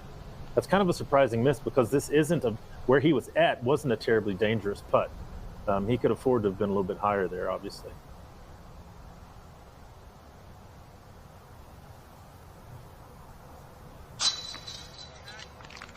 Solid putting stroke there by Colten Montgomery. That's going to push him into 12th place, a tie for 12th at the moment, but also 3 under par. Mm-hmm.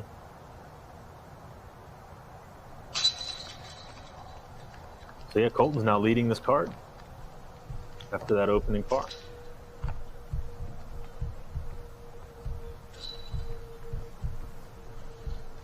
Let's see if McBeth is actually going to be able to retrieve his disc. I'm guessing he is. That's just a few feet off of the line.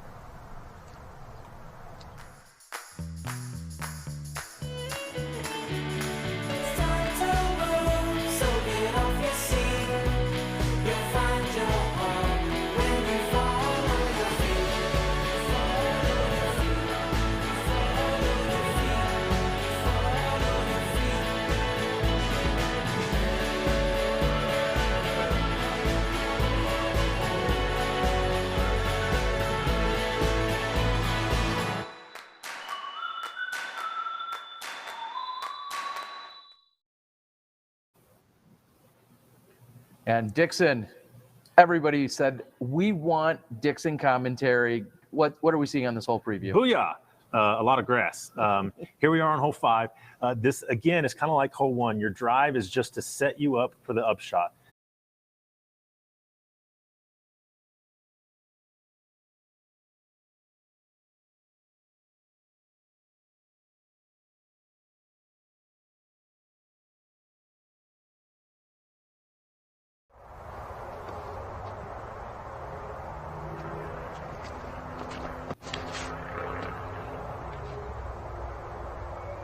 The only real danger on this shot is if you go with the turnover shot but throw a hyzer, because the fairway is so fast. You can get skip all the way to the water, even if you're landing 50, 75 feet away from it.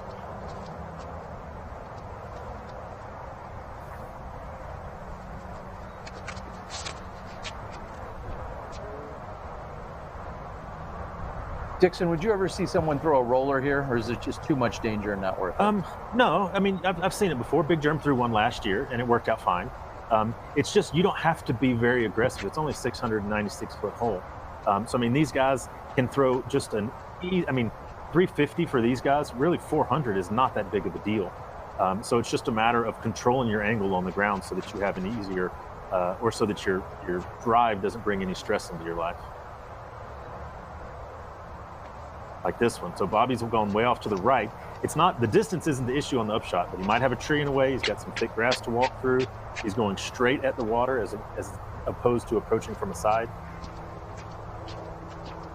Paul might try to get out some drop zone frustration from the last hole and just smash this thing.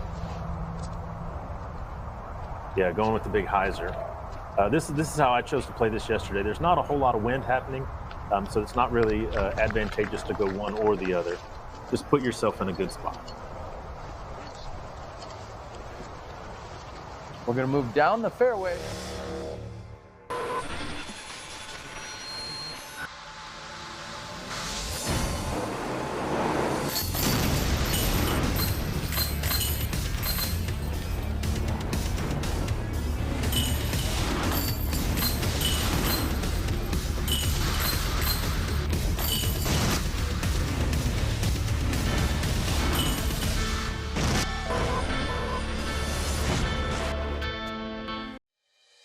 At Kids Disc Golf, we believe the future is now.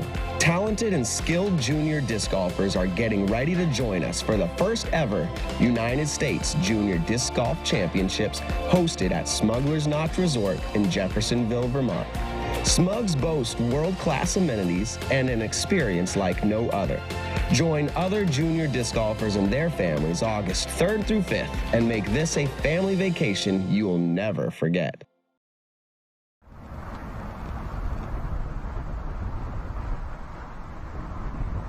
Kids Disc Golf having a great outing last night. We'll talk about that in a moment after we see Ricky Wysocki. That seemed pretty wide. Yes, wide and way long. I was gonna say, you don't normally associate Ricky Wysocki with being at all conservative out on the course.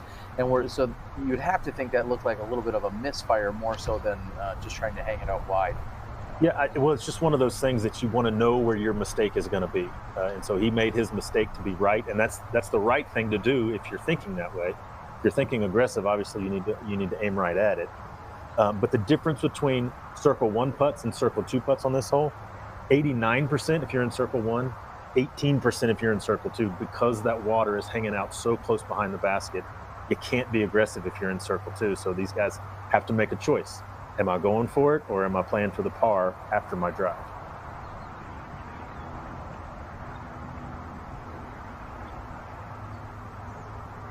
And it comes up short, and one of the spotters is running it down. I believe that's going to be a red paddle pointed at Bobby Musick. Yeah, and he's in there fishing it out. Now, there is always can be a question there, and I'm certainly not about to rag on or challenge our spotter here, but the pro tip typically is if you're spotting a hole, leave the disc wherever it lands, because Bobby and the rest of the group now can no longer walk up and for their own eyes verify it. And he's just trying to be nice. Right. He's just trying to save Bobby, the retrieval of his disc and hope that it doesn't float away. However, I'm going to strongly encourage, if you're ever spotting, leave the disc exactly where it is. And Colten also finds the water. So if you're Paul, you saw Ricky go way long, and you saw Bobby go short, you saw Colten go long. Are you feeling nervous right now? You have to think. I mean, and it looks like Paul is actually taking a moment to himself. He's going to double check the wind, and he has to think, did those guys just slightly misfire, or do I need to change up my game plan here and make sure that I hang this wide enough? And he's going to find himself just outside circle's edge as well, it looks like. And that's looking right at the water from circle 2. They're going to move down the fairway. I believe we're going to watch as they come at our direction. And again, Dixon, leave the disc as it is. Yeah. I know we have a lot of volunteers. We have a lot of tournament directors, other people out there that might be watching and taking this all in. It's just a really good move to leave the disc exactly where it is, and he means no harm. Right. Just simply is trying to help. I understand that. But these players, they make the call, and they have to determine, yes, I see it with my own 2 eyes. It is for sure out of bounds, and that's what they're going to need to do. And I'm guessing with Jade and the rest of his crew, by tomorrow, that adjustment will be made for all their volunteers. Well, knowing how on top of stuff Jade is, I'd be willing to bet this guy's going to know within the next 5 minutes or so.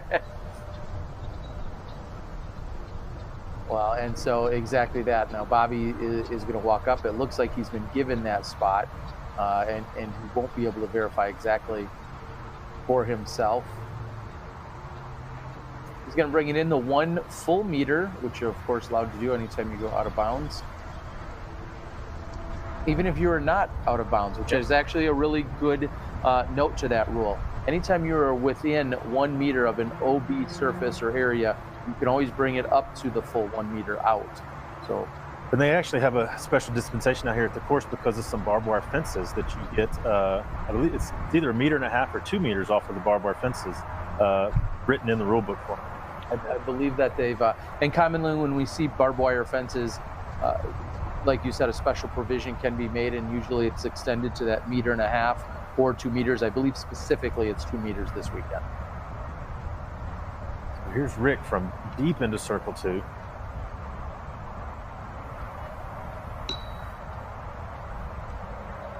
Rick drawing metal and questioning maybe more things than just his throw there.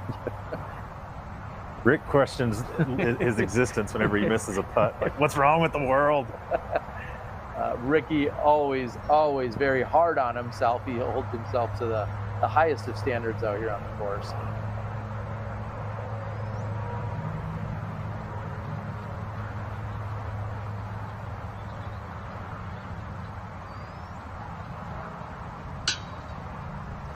Colten with a great run that hits off the top band and then rolls backward way more than one would anticipate.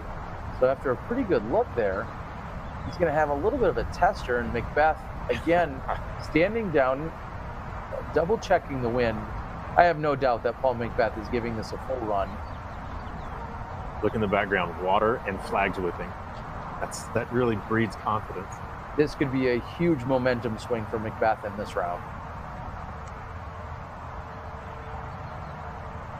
I would say he missed it on the short side. He didn't commit to it, which is really strange to say that about Paul. So here you go. This is the 16th most difficult hole. So the 3rd easiest hole, and nobody's getting a birdie. And there's going to be a couple of bogeys. This, in fact, is averaging 3.86. And after these guys are playing, it'll be closer to 3.92 or so, I'm guessing, when it's all said and done. It's going up with each putt that's on this. It's like going up as we look at it. And of course, UDisc Live is the place to be if you want to follow along. You don't have to listen to us. You can just watch. But we know you want to hear what we have to say. We'll see you on hole 6.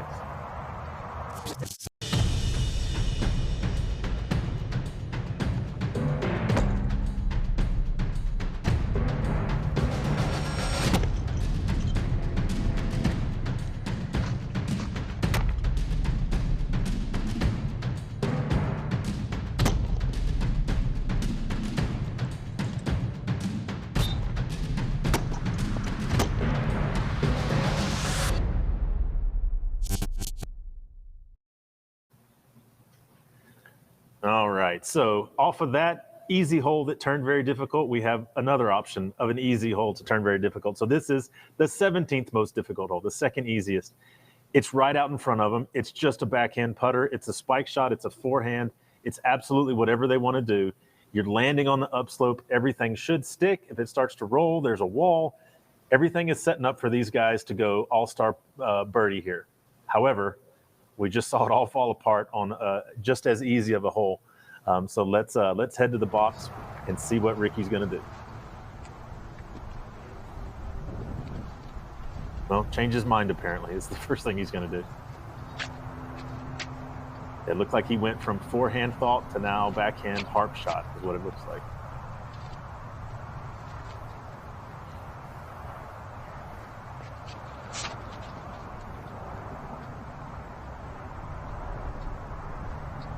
Looks to be just a bit high, and it is. It carries up and over the green. A little too much by Wysocki.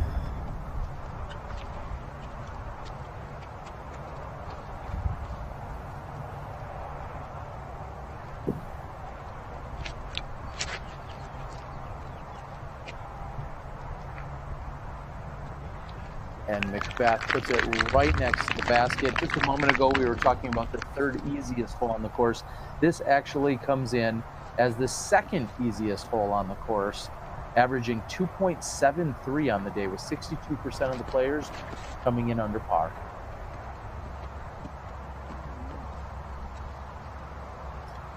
Wow, and a mistake there by Colten Montgomery. I thought that was going to drop just in time and find himself inside the wall. It carries over, and he'll move to the drop zone. And just to clarify, if you do not land in the island, you are certainly going to the drop zone regardless. If you land in, say, a bunker, you don't get to take it from there with penalty. Did that jump over the wall? Just barely. We'll see you at the drop zone.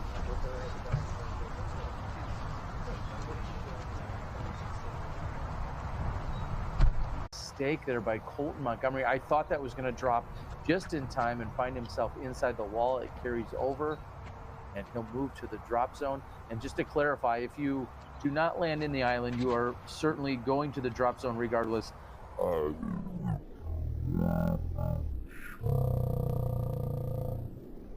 A bunker, you don't get to take it from there with penalty. Did that jump over the Wow. So now I feel bad talking about how easy this hole was.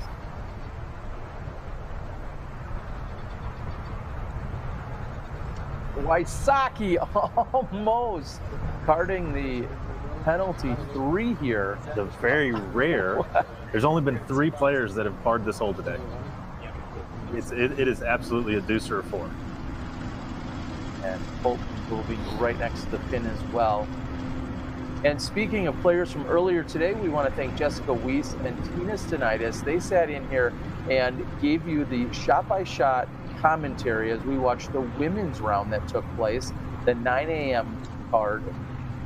Go out there and make sure you consume that or follow along on UDisc. We'll talk about the women's scores in a few moments. This is Bobby Love for birdie.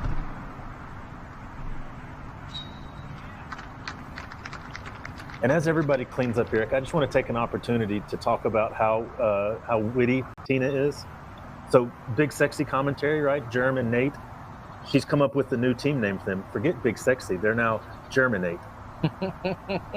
That's so perfect. Way to go, Tina. And so for the group, they're going to go even par here. 2 birdies, 2 bogeys.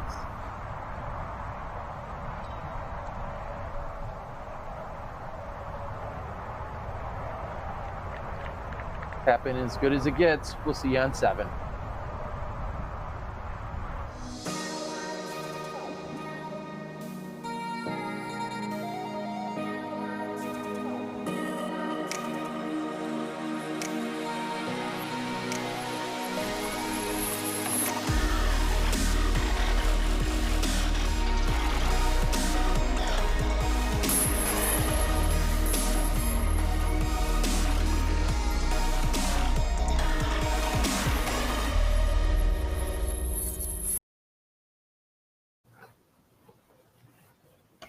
Moving over to hole number 7.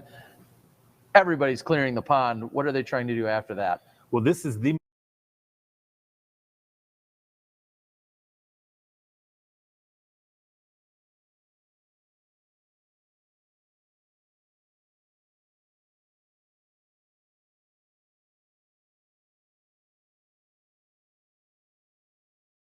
of it and have an easy putt.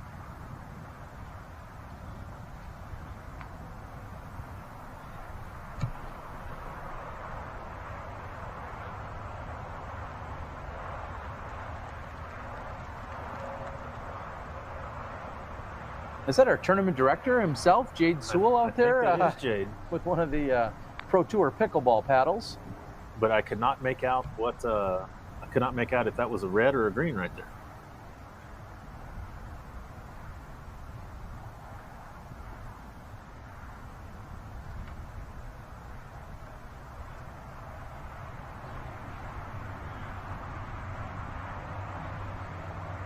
Oh wow.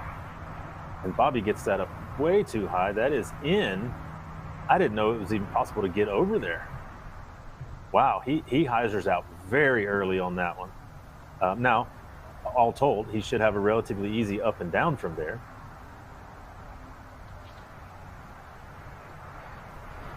Ricky going with the forced turnover of a stable disc. Is that Ricky's way of just making sure he doesn't come up short? Oh, and what has happened here? I don't know if that's a backside bunker or if he was on the green there. But it was a red paddle. Ricky probably doesn't care if it was backside bunker or green.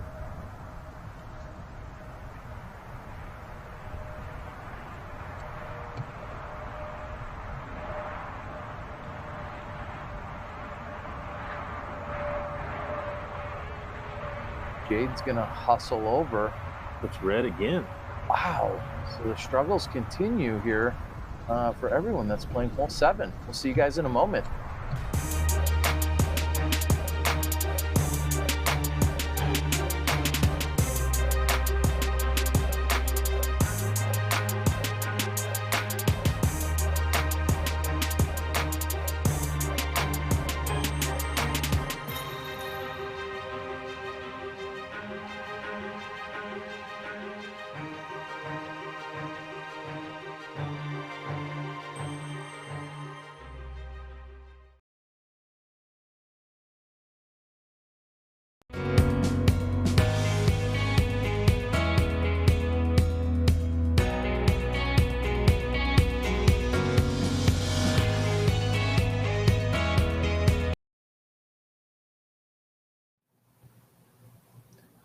Welcome back, everyone. Terry Miller, the Disc Golf Guy, along with Dixon Jowers. We're in Utah, the Utah Open, presented by Prodigy. Dixon, we're only about halfway through the Disc Golf Pro Tour season, which is incredible to think about all the places we've been, all these amazing courses. Just a few weeks ago, we were at a different ball golf venue over in San Francisco. This one stacks up just a little bit on the shorter side, but it's great to be back here again. Oh, for sure. Yeah. About as opposite as you can get between that course and this course. Both very challenging in their own way, but there was probably more trees on hole 1 at SFO than on this entire course. Well, there's plenty of water to be had, and also we're seeing the bunkers coming into play. Sure. You talked about hole number 7 being the #1 most difficult hole, averaging 3.51. All of these stats and details and information can be found on UDisc or udisclive.com. You can go out there and take a look at, they're saying that 5% of the fairways have been hit and only 1% of throws have been circle 1 in regulation. That's incredible. So only 1% of all of our players have made it inside that 33-foot circle on this drive. Yeah, so it looks like Cam went long over the fence. And Bobby is probably 200 feet short of that hyzering out early. However, Bobby is probably in one of the best positions of anybody to get the 3 here.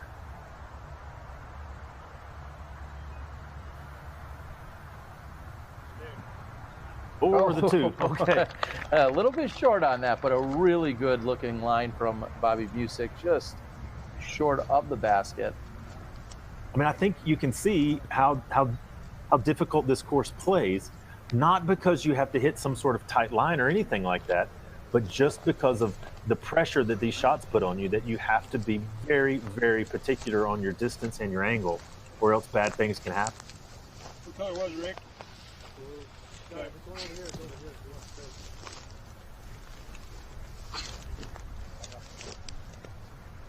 So I'm going to guess maybe Ricky is OB over this fence as well, since he hasn't thrown yet.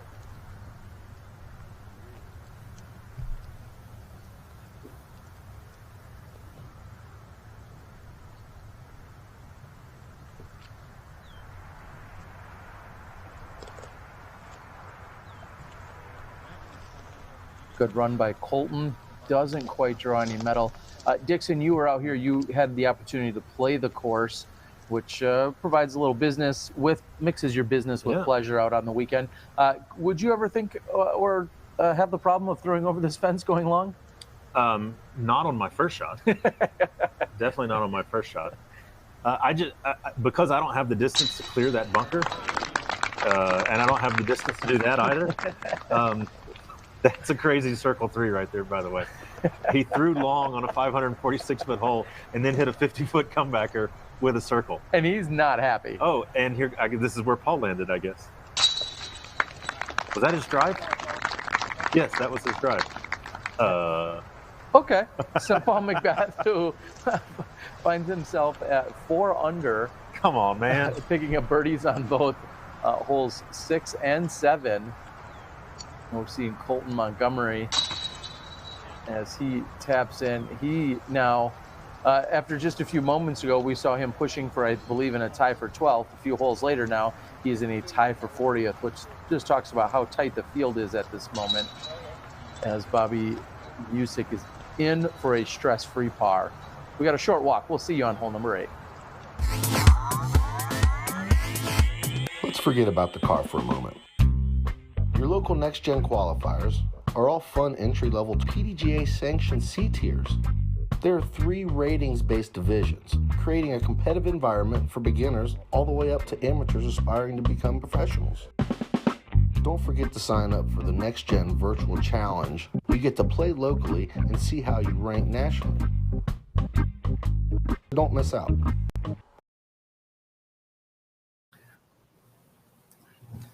All right, so here we are, hole 8. This is playing right about middle of the road difficulty. You can go hyzer, you can go forehand.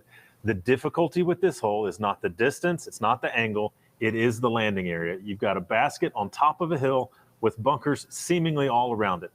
There's really not a great place to aim for. You just try to throw it right at the basket and spike it, and then hope for good things.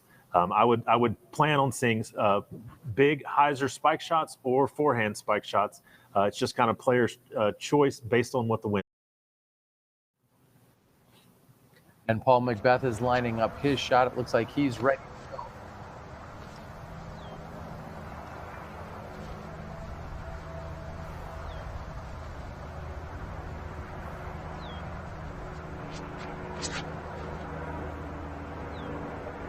Or you can throw the flat shot under the tree. Well, and that's what I was about to ask is with the power that we see from these guys, you're looking at 330 feet. That looks like it's come up, and it is, in fact, in the OB hazard, or I should just say the hazard. Which one, Terry? Yeah, exactly. Sorry, it is just a hazard.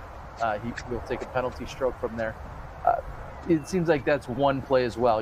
It's all about the angle, and I think that's exactly what you were referencing. Are you coming in with a spike? Are you trying to get it to creep up a hill, or could you possibly come in flat and just have it slide? Yeah, I didn't like that flat shot at all because of that bunker is just hanging out right there. It's like a giant open mouth ready to eat your Frisbee. And you didn't ask, but I did birdie this hole yesterday, by the way. I just assumed. I'll throw it out there. I assumed, Dixon. When in doubt, I just assumed that you had the birdie in the practice round. There's a lot of shots I can mess up, but like this sort of distance, big spike hyzer, you need that if you grow up playing golf in Texas, and so that's one of the shots I'm pretty decent at. So I was happy to see a hole where I could just throw my favorite disc on my favorite line and get my second favorite score.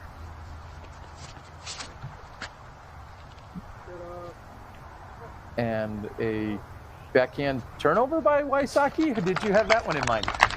I'm glad these guys are throwing giant spikes beforehand. Everybody's been clamoring. They said we need more hole previews by Dixon, and I think he's nailed this one. Jeez. Are they still throwing Frisbees? Like, are they throwing baseballs or something now, just to prove me wrong on all counts? There's a spike hyzer. Look at that, and he parks it. All right. We'll give you that. Colten Montgomery, hold me through. We'll see you from the hazard.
Again, of course, thank you, Prodigy Disc, our title sponsor here at the 2018 Utah Open.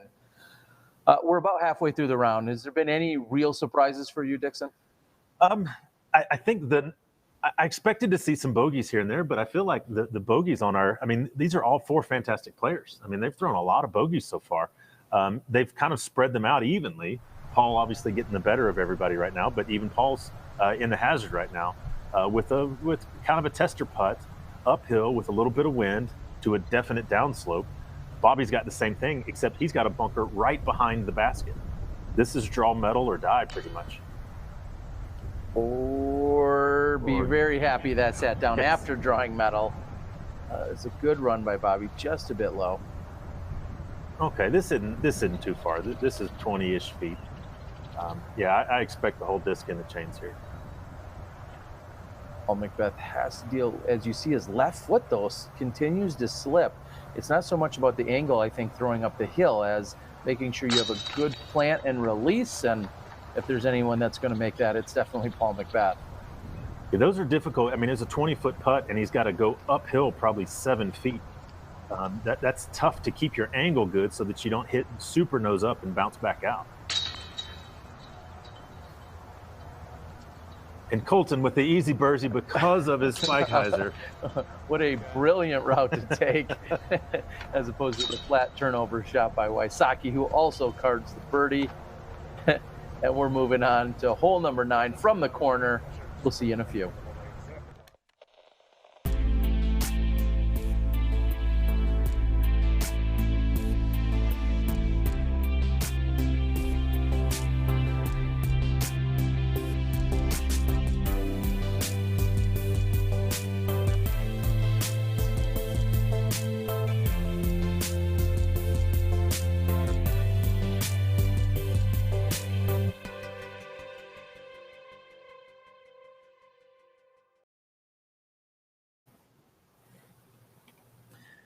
All right, we are at the absolute far corner of the course here. Hole number 9. This is coming in, again, about middle difficulty, and this is the longest hole on the course, 819 feet. It's basically just smash whatever you want off the drive. If you want to stay in this fairway, that's fine. If you want to hyzer out left of those trees onto a adjacent fairway, that's fine also. You've got trees kind of all around the basket. It's just a matter of how do you want to get there. Second shots are either going to be, hopefully, spikes or forehands. There's a better angle coming in on a left to right-handed forehand, but the hyzer is there. Really just smash your drive and deal with whatever happens. Well, and they also have to contend with an elevated basket here. And I think I heard earlier Jessica Weese and Tina Sinitis say, so they put an elevated basket on what's already the longest hole on the course, but trying to change things up, make it a little bit different out here. You just mentioned this is right in the middle in terms of difficulty. It is playing exactly par today. The average on this hole after 84 people have played it is a 4. And rarely do you see it hit right on the head like that. That would be awesome if it was just 84 4s. Instead, it's been 26% have been below par. Looking at birdies there, and 20% have been above par. I think that would cause the score distribution people to just have an aneurysm if literally the whole tournament got the same score. Ricky last year was playing the hyzer to get over onto the secondary fairway, and it looks like that's what he's doing again. Yeah, or he's trying to get over there. I'm not sure if he got through those trees, but that sets up perfect for his about 350-foot forehand or so.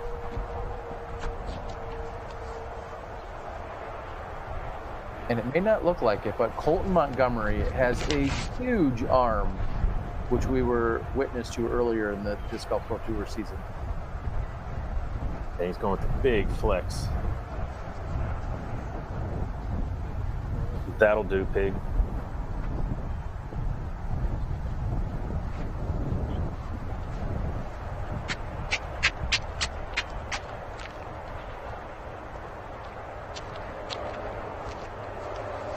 I feel like Paul could be playing tennis with this outfit also. Like this, he could be at the French Open right now.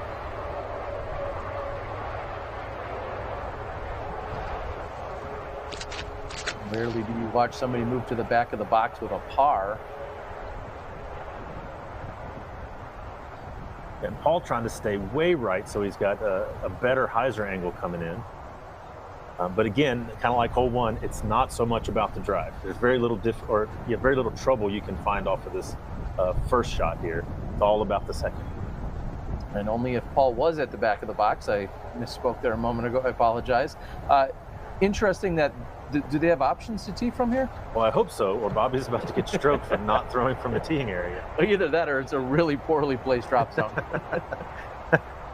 Yeah, I saw everybody kind of kicking the grass over there, so I mean, I guess that's legal, because I didn't remember seeing that yesterday, but I miss things all the time. Let's listen to a word from Innova.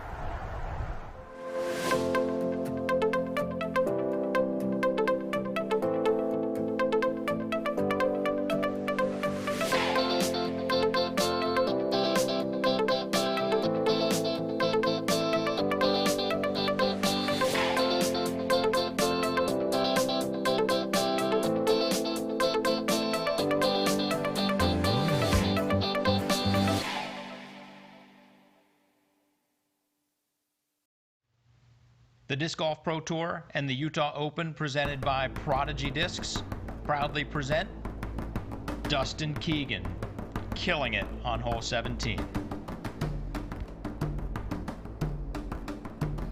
Dustin Keegan, looks like he's going rock. Yeah, all day on this. I mean, 375 straight at it. Yeah. He wants something that's not going to go too long into the water. That's going to give him It is nice. You do have this tree right here off the tee that kind of blocks you from throwing the wide hyzer. So you see a lot of players, and this is a bit wider than I think Dustin wants here. Let's see if he can avoid OB. Oh, wow. Perfect. Yeah, that's... 9 now, right? Yeah, that's 9. That rolled into the water too. So I've got Anthony by a stick here. 9 OB strokes, and you're not apart. I really like that.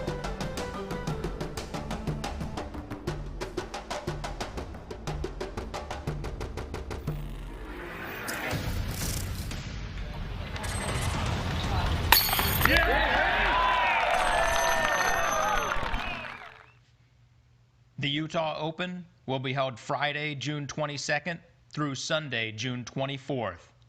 We go live every day at 5 o'clock Eastern. Tune in and watch. What an opportune time to let you guys know to tune in and watch. We'll be here all weekend, bringing you action Friday, Saturday, and Sunday from Ogden, Utah. I was just taking a moment to look at the weather forecast for the next few days. It says that it's currently 81 degrees out right now. Saturday, we're going to be treated with a high of 81, and Sunday, a high of 78. And the best number on that screen, 0% chance of precipitation. Well, Bobby here's got about a 30% chance of getting in circle 1. This is a shot where can you do it, basically? There's so many different ways to do it, and that's a big no for Bobby, but 32% of the field has been in circle 1 in reg, 56% in circle 2. So even though it is a pretty open drive and, you know, pick your poison on your second shot, it's not as easy as all of that.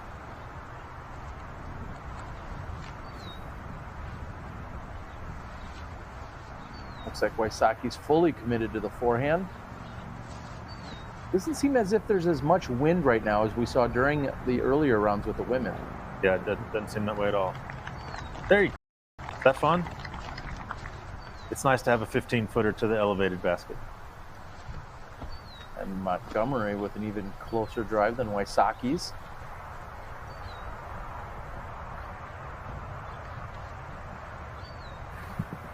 Also checking the stats a moment ago, I see one of our housemates in Preston Johnson has come in. Looks like he's sitting at 7 under par and currently in second place as we're watching Montgomery's forehand come up just short, but gets a great roll, and he's going to be even closer than Wysocki.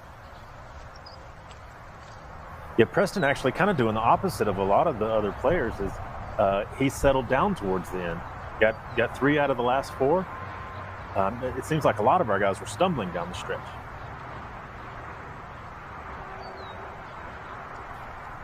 And that was weird. Paul was on the right fairway throwing the forehand shot, but he parked it. So I'll stop talking now. No big deal. We've got 3 approach shots here, all inside the circle. Actually, all look to be inside about 20 feet. And then there's Bobby. Bebopping out to like 50 or 60 feet. As we mentioned a moment ago, Lewis Bitney still is your leader. He's sitting at 8 under par. Preston Johnson sits at 7 under par. Scores just keep flying in at every moment here. Drew Gibson along with Cameron Messerschmidt, both sitting at 6 under par. All of them are in the clubhouse. Very good opening rounds. I'm not sure they're going to be the hot rounds by the end of the day. But another Johnson, I apologize. Instead, now it looks like Zach we Johnson. have Ray Johnson. Ray Johnson, who's a name that I got to say, I know Ray Johnson, but I wouldn't have just assumed that's the Johnson that it was, as we haven't seen him on the tour too much recently. And he's joined by Dave Feldberg, Double G, James Conrad, Will Schustrick, and Anthony Barella. So 5 under seems to be a pretty common score right now. Maybe Dwayne The Rock Johnson would show up also. Yeah, well, it's kind of sinking like a rock was Anthony Barella. If you look at his card, it looks like he actually finished with 3 bogeys. So he was on a tear, shooting very well. He only had 3 pars that entire round. So Barella with 5 bogey strokes and 5 other strokes. Trying to do the math. Trying to do the math. No, I was looking. Holy cow! Anthony Barella struggled. 10 birdies, 5 bogeys. Yeah, 4 OB strokes, going OB on the last 3 holes on each one. For somebody that's generally as calm and as demure as he is, he had some steam coming out of his ears on the last as he was walking off of 18 earlier today. And really, for Lewis coming in so early, you would think that, okay, somebody's going to get that. But there's really not a whole lot of people left on the course that even could catch him. So I'm almost certain he'll be on the lead card. It's just a matter of whether one of these guys is going to jump in front of him and take the lead heading into tomorrow. And we are halfway through the round. We have a relatively short walk. We'll see you over on hole number 10 in just a moment.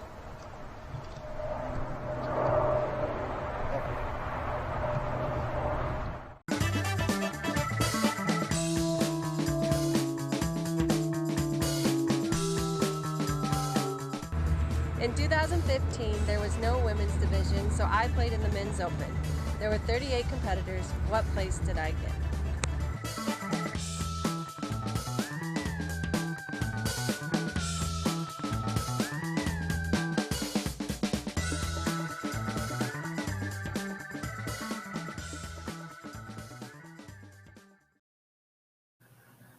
Alrighty, now hole 10 is the first of 2 very gettable or 3 very gettable par 3s. However, this one has a funky angle to it.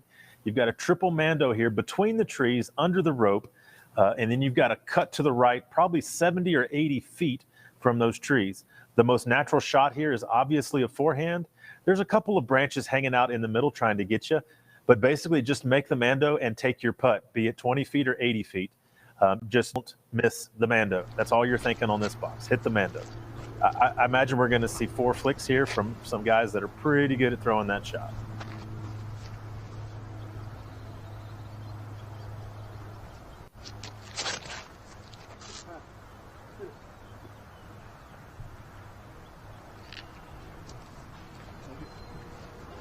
And Wysocki goes deep, coming up short of the driving range rope net fence area thing. Wow, what I believe they call that a net. You are. I have so many words, and a trivia question for later from me or from yours truly is, what gets caught up by that net? Drones. Drones get caught in that net. If you're going to crash into anything with a drone, a big net is actually not the worst thing to crash into. So the one tricky part about this shot is because of the thickness of the grass, you can't skip this.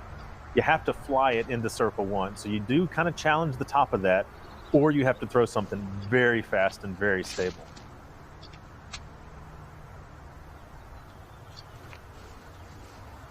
And there's the lack of skip, although that almost looked like it hit something for as fast as it stopped. I really did like the angle of release there. It looked like Colten, who threw previously, maybe got over on it a little bit. That looked like a good angle by McBeth, but like you said, stopped almost instantly. And Yeah, Bobby, who's not a forehand thrower. This is oh geez, that is a very difficult angle because of how quick it turns after the triple man does. So great job by Bobby to even give himself a putt on that angle. In 2015, there was no women's division, so I played in the men's open.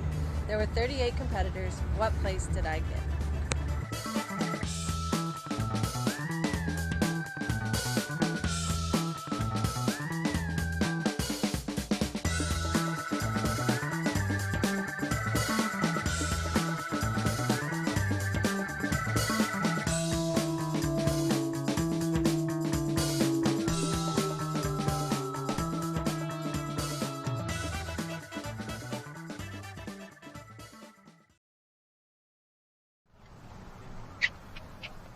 That tribute music kind of had like the old school Batman vibe to it.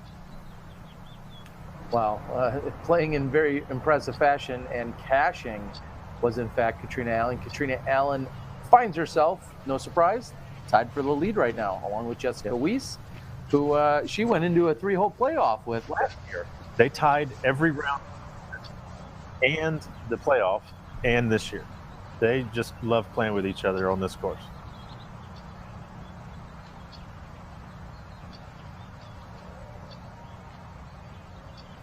Is McBeth dialed in? What's he, about 45, 50 feet? He was canning these yesterday while we were practicing.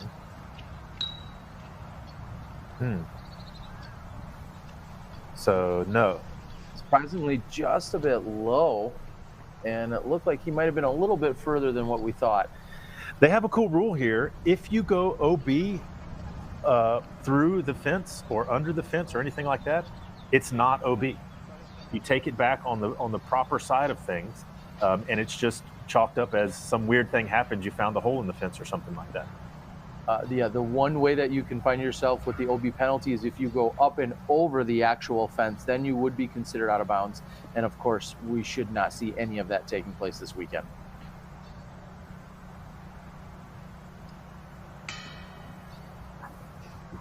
And Wysocki's efforts are just a bit short. So even though this is one of the shortest holes on the course, it plays as the 15th most difficult, which you would expect. However, at best we can do here is 1 under for the card. Last year we witnessed a number of rollers off the tee, and then Bobby just hits off the top of the basket. So we'll see 0 birdies relinquished here on hole number 10.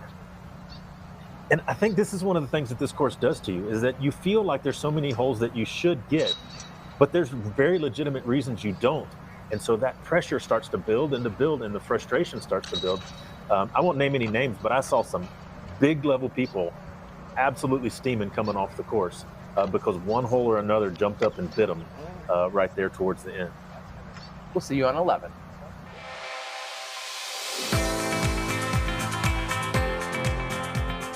For me, it's time with my friends. For me, it's a walk in the park. For me, it's my job. For me, it's fun.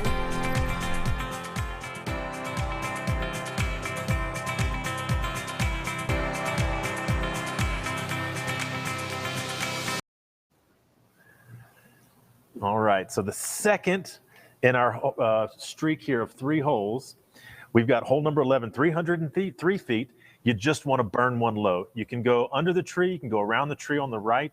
From those trees, you've got about 75 or 80 feet, so you can't hit them if you want to. There is a mandatory on the left side. You can even play it off of the fence on the right if you need to. Wysocki puts the hat backwards. It's rally time. We'll see if it works, and he's 1 for 1. That's over the top right there. Yeah, it is. 80s reference. The 80s for somebody out there, that was an era. That was a time frame. That was a decade, actually, in case some of you don't understand that. This is the route that I took, trying to go tight to the fence. Because really, there's only that one pole that you can't hit. Otherwise, it's pretty much going to bounce towards the basket. So fantastic line there by Colten. Last year, this was one of the 2 featured elevated baskets. This year, they swapped them out, made 2 other baskets elevated instead. So this is playing the easiest hole in the course. Everybody expects to get it. And again, this is a hole that just frustrates you if you don't. Because of that tree right there. Wow, and this is coming in as the single easiest hole relative to par. It's averaging 2.69. So this is a hole that more competitors are getting than any other. Now, I will say that I believe it was this hole yesterday. I saw Paul hit 3 or 4 50-footers in a row as a practice shot on one of his drives that he threw. So just because he hit that tree, he is not out of birdie range for sure. Bobby found the exact same piece of wood.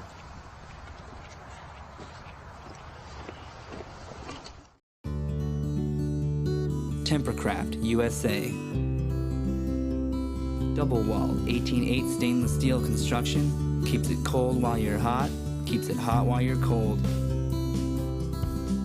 Get your customized growlers, tumblers, and sports bottles. With a lifetime warranty and 1% back to the planet. Tempercraft USA. Temper your thirst.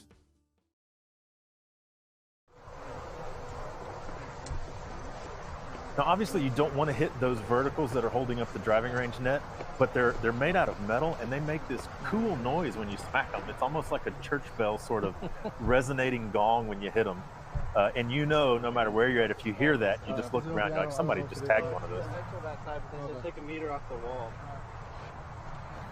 Paul McBeth again, making sure he's taking the full 1 meter off the wall. Thank you to blackinkdiscs.com for your support here on the Disc Golf Pro Tour. I'm feeling this one more than I was the last hole.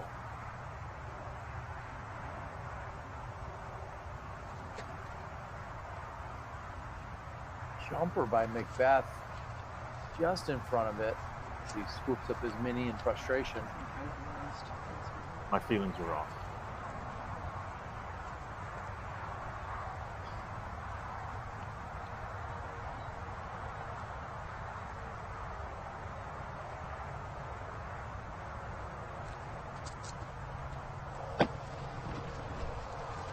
If only I could have made a Bobby Love reference being on bended knee there, but alas, I can't.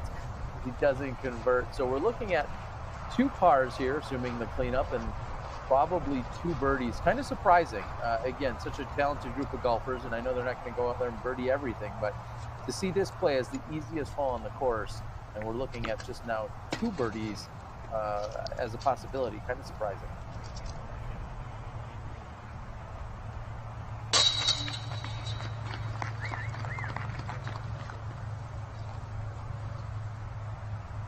I'm wondering if our wonderful Smashies and Disc Golf Pro Tour followers can confirm. I feel like this was maybe even ace last year on the elevated basket. I've been wrong plenty of times. I'll be wrong plenty the rest of the weekend. But for now, we've got a short walk over to hole 12.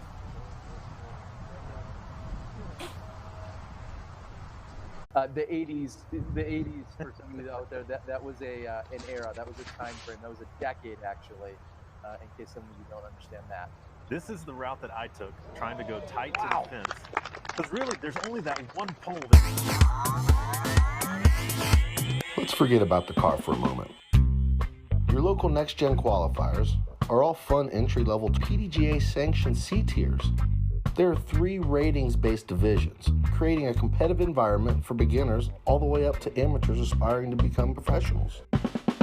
Don't forget to sign up for the Next Gen Virtual Challenge. You get to play locally and see how you rank nationally. Don't miss out. So here we are, the 3rd hole here, hole 12 of these gettable par 3s. This is the same sort of shot, but they're probably going to need to club up just a little bit to maybe a fairway driver. You have a long, low tunnel that you're having to deal with here. And that last tree is far enough away that if you don't clear it or you don't get past it, you're probably out of birdie range. So I would look for floaty fairway drivers that are where these guys put a big move on them. Again, you can play off the fence, but because the shot is so flat, those poles come into play a little more than they do on the last hole. We do have a Mando left, or excuse me, Mando right on that first tree on the left.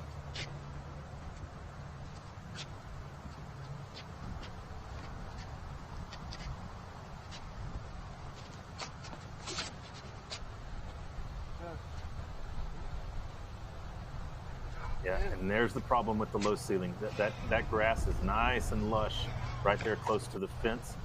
This is not a ball golf fairway, so it's kind of the walking grass area, and nothing is going to be skipping out of that on a flat angle.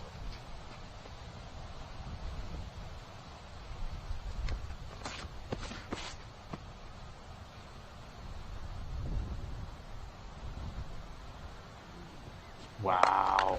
And that checks up for Colten Montgomery. You're going to have a really short-looking putt there for birdie. That was such a tight window there along the fence, missing the two poles, missing the tree. I don't know if that was a fortuitous late release or if that's the angle he was going for, but either way, he's inside of 20 for the birdie. Paul McBeth has a good line on that, but and he also caught a tree. gets... Oh, here comes the chainsaw after the round, I think, from Paul.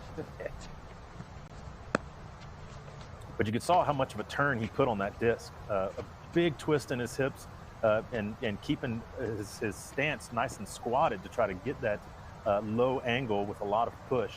But the one Guardian got him. Bobby with the same sort of rip. And the branches there brought that one down for Bobby. We'll move down the fairway here on 12.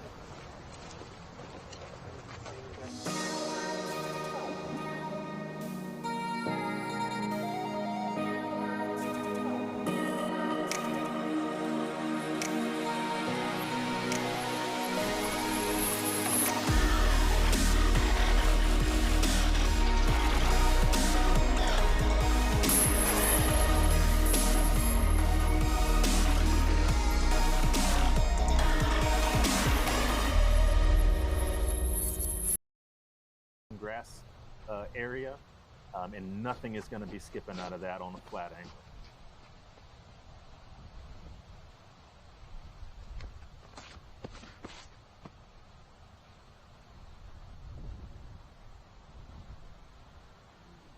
Wow. And that checks up for me.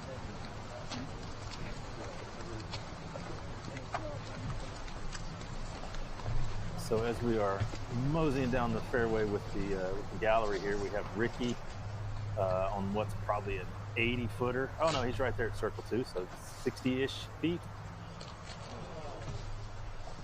Chain high, but 20-ish long.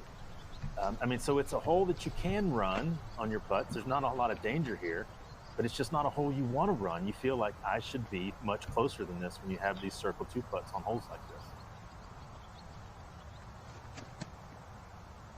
McBeth also outside circle 2 draws some metal, but you mentioned a moment ago that there's kind of this little pocket of holes, 10, 11, and 12, where you would anticipate some very gettable birdies, and we're not seeing that happen so far. No, Paul goes par, par, par on these 3 holes.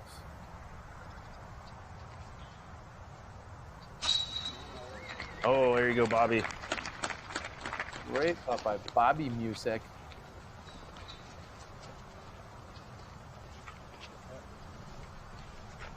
It seems as if maybe we even have our 2014 World Champion Catrina Allen on our chat board following along, watching the live action. And maybe she could clarify for us as well, with her being out there earlier today. It seems as if there is no wind compared to what they were playing with. You see a few of the flags just barely moving there on the ground. Looks like the conditions might actually be better. And that was high left chain for the backhanded Wysocki, and it still pulls it in. Great catch. Oh, it's so fun when you have to watch a bunch of shots in between your drive and your putt. So on these 3 holes that are all super gettable, there was 4 birdies total in the whole group on all 3 holes. You may have to reassess for tomorrow, or our players are going to have to step things up. One of the two. We'll see you on 13.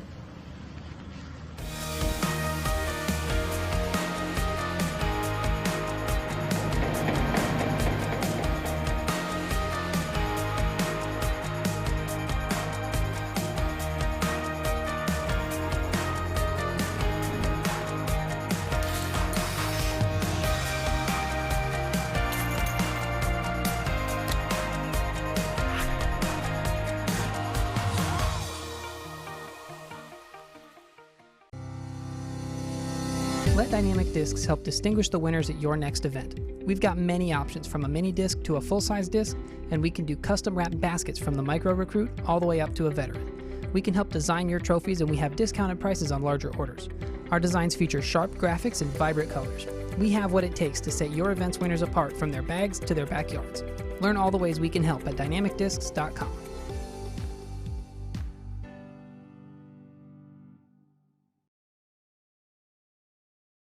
On these 3 holes.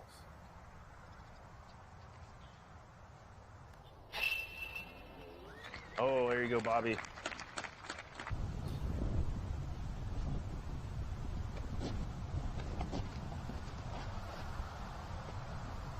Colten Montgomery with the honors here, sitting at 4 under par.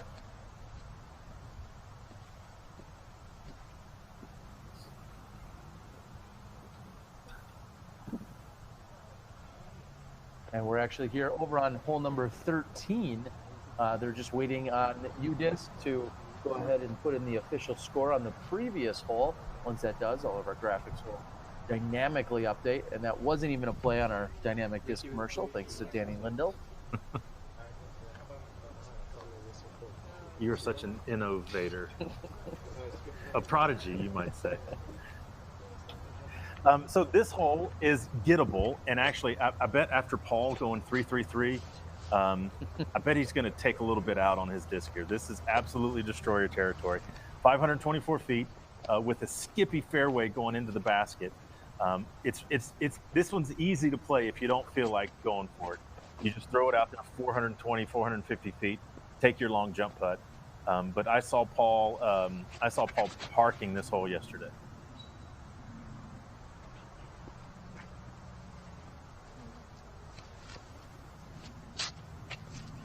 Yeah, and there's Bobby just kind of playing the shot. He doesn't have 525 feet on a hyzer, so he puts himself at circle 2. He'll take his long putt and have a chance at the 2, maybe the 3.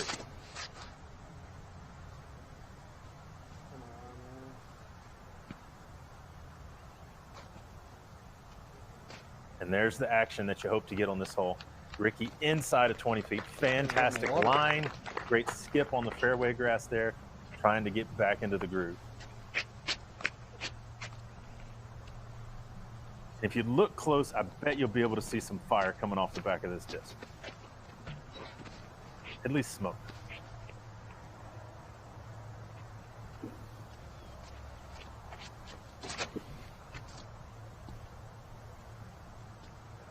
Low burner.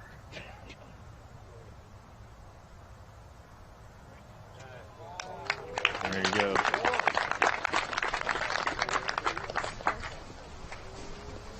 We'll move down the fairway after a word from our sponsor.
And welcome back, everyone. Terry Miller, the Disc Golf Guy, along with Dixon Jowers. Thank you guys for tuning in. Of course, we'll be here Saturday and Sunday, bringing you the final 2 rounds, along with the rest of this round, here at the 2018 Utah Open presented by Prodigy. Beautiful day. I know we keep talking about the weather, but it's gorgeous out there. There's some great golf being played. We watched the women compete earlier. The women that were on our featured card this morning, well, spoiler alert, you're going to see all 4 of them again tomorrow. Yep. They're also our lead card. Catrina Allen and Jessica Weese currently tied and in the lead as we're watching Bobby Musick approach right next to the pin. And I think we're going to be seeing a great competition, of course, as always on the women's side. The question is, does someone like Catrina or Jessica, maybe with a little added distance, are they going to pull themselves away from the rest of the field this weekend? I mean, you would think so, but there's so many places to get a bogey stroke here. And I was talking with Devin before the round, the difference on a course like this with disc golfers to ball golfers, they're throwing their ball into the water. We're throwing our club into the water. And so it comes into play. If you lose one of your favorite discs on the second or third hole, that affects your entire round, not just that one hole, because you may have planned to throw that 5 more times. So anything can happen on a course like this with as much OB as hanging out there. A moment ago, we saw Colten Montgomery convert on his putt. This is McBeth for birdie. And McBeth now moves to 6 under par. I know we said it when we opened the round. Louis Bitney, at the time, was your clubhouse leader, sitting at 8 under par. I said, I think that lead will get challenged. And right now we see McBeth sitting at 6 under with 5 holes left to play. And Ricky now 5. So anything can happen. In both directions. They could both go on a tear and birdie every hole, or they could both get lots of bogeys. So let's hear a word from our sponsor.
And hole number 14, which I think we're just waiting for everyone to clear out. I'm seeing in another screen the players kind of getting into position. Hole 14, very challenging hole. It's the shortest hole on the course, so you might think, okay, it's a little dinker. However, this is a forehand shot. There's a Mando right off the box. I would be, even for Bobby, I would be surprised with the backhand shot here. And the basket is sitting right on top of a mound. On the left of the basket is like 47 bunkers, and on the right is a downslope to a wall.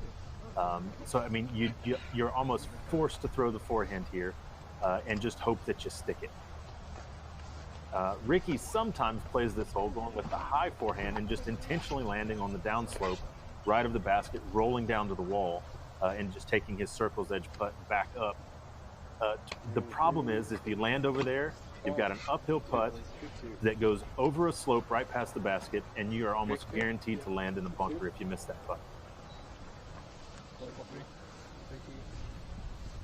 It seems to be a little bit of congestion here as they're getting ready on the tee of 14. Yeah, Ricky looked like he was deciding between kind of approach disc harp, and this is, I'm going to guess, a felon or some sort of fairway disc. Very high shot. And very well done. A little bit of a fist bump even there from Wysocki. The backwards hat is doing it for him. And Paul on his forehand usually goes with a much flatter trajectory than that super high shot. So he plays the left to right a little more, where Ricky plays the up and down.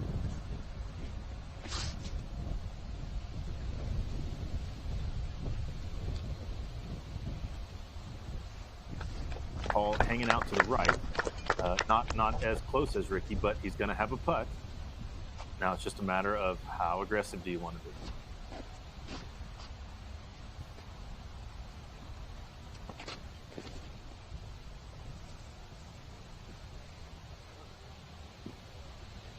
Ooh, another good looking one there for Colten.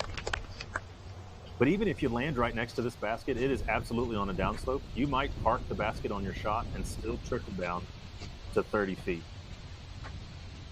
And this is a very rare occurrence. You talked about the design and the shape of this hole. Rarely do you see Bobby Musick go with a forehand. Little improvisation from the Music Man here. Now, it unfortunately results in a hazard. We'll be back in a moment.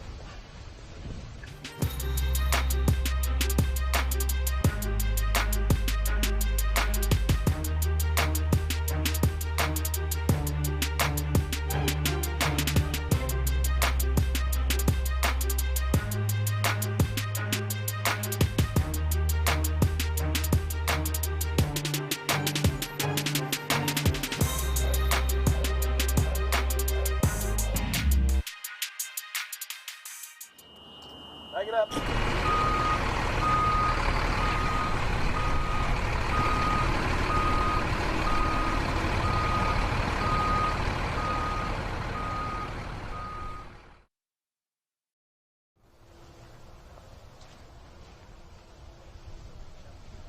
And Bobby will approach his lie here.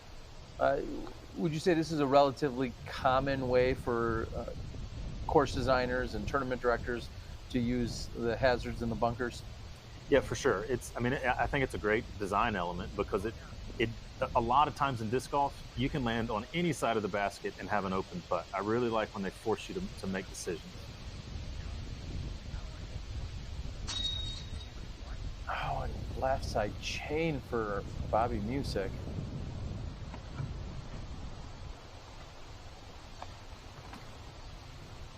I know I mentioned it earlier, but anytime you're putting from one of those hazards, of course that sand doesn't affect us like it does in terms of a golfer that's hitting a little white ball out of it, but having your footwork in place. And you see Paul McBeth, who's kind of famously now done a little bit of a wiggle with his left foot. That's in fact to assure himself the footing that he has. Nice hit. And he said he started that many years ago.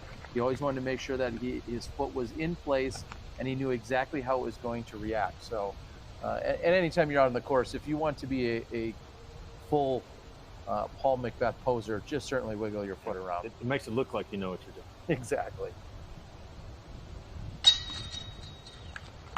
Great putt by Colten Montgomery.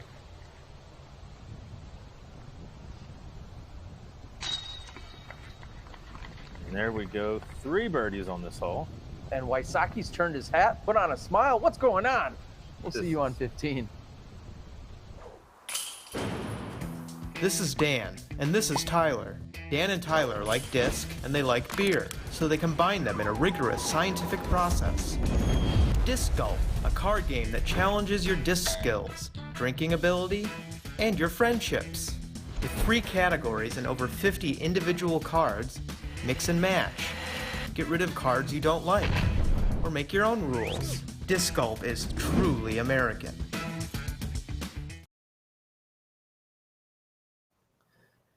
And hole 15 now, we are off of the kind of easy holes. Hole 15 here playing as the 5th most difficult, a little bit over par for the 4, 651 feet. The hard part about this drive, clearing the water is not the issue, but you are landing sideways on a skinny strip here. If you can do that, you need to put a little bit of angle on your drive to kind of come in onto this teeing area, not go across the sidewalk there into the creek. What that leaves you then with is a long approach to a basket right by the water. So on your drive, you can basically choose how aggressive do I want to be on my drive so that I give myself the shortest possible upshot. Only half of the field is getting inside of circle 2 in regulation on this hole. So that tells you how difficult it is to keep your drive in bounds and then to stick your drive close enough to where you're putting comfortably. Dixon, we're closing things out here. As you said, we're moving down on hole number 15. What's in store tomorrow? As opposed to last year where the wind was changing from day to day, it's going to be almost the exact same direction and almost the same strength all 3 days of the tournament here. So I look for people to really make some changes. Double G shot 5 under par, but he had 5 OB strokes. I was asking him about it. And you look at your round and you think, well, there's an easy 10 down. Just don't throw those 5 out of bounds. There's 5 easy strokes coming back. I don't have to do anything different other than throw them 5 feet shorter. So, I mean, they're going to be able to make the adjustments. Assuming they didn't lose the disc they threw today, they're going to be able to throw the same disc and really just go after the holes tomorrow. Well, and as I'm looking at the scores, I'm seeing Joel Freeman, another one of the gentlemen out there that has been blemish-free. I'm not saying he hasn't thrown out of bounds, but I know that he has not taken any over par strokes. So Joel Freeman is charging up the leaderboard. He's in a tie for fourth, and I can confirm he hasn't thrown any discs out of bounds. And Cameron Metzger-Schmidt, as you mentioned earlier, the 6 under par also remained bogey-free. One of the funny things about this drive is you want to throw right where that ball golf flag is. And the chances of you actually hitting it are so small, but it's still in your head a little bit. Ricky put it right smack on the tee pad, and Paul said, hey, that sounds like a good idea. I'll do the same. These guys are going to have great footing, great angle going into the basket. It seems like they're playing their drive a little bit safe, though. They could definitely go to turn this over a little bit more if they wanted to get closer, but I'm guessing they feel confident with that about 300 feet. Yeah, so here goes Cameron going on a much more aggressive line. Oh, sorry, Colten. And maybe he shouldn't have gone on the aggressive line. He will take a drop zone that is short of where Ricky's at, or somewhere right around that same area, but with a circle already on his card.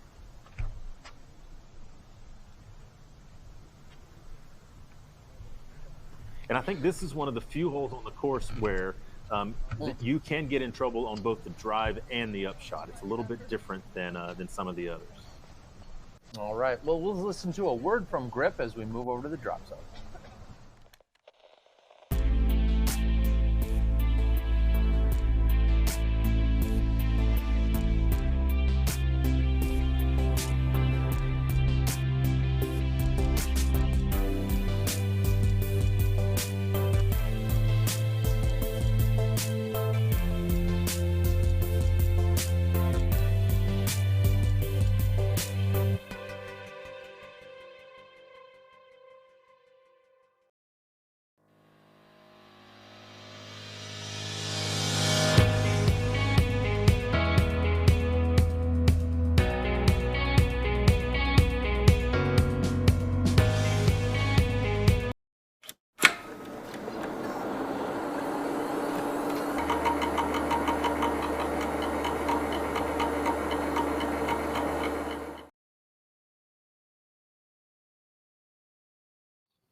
And Dixon, a moment ago, I was kind of asking you what's in store for tomorrow. We talked about the weather and other things that we'll see out there, but we really should be talking about what we're going to see in terms of who's going to be in those top few cards. Again, Lewis Bitney still holding on to that top spot.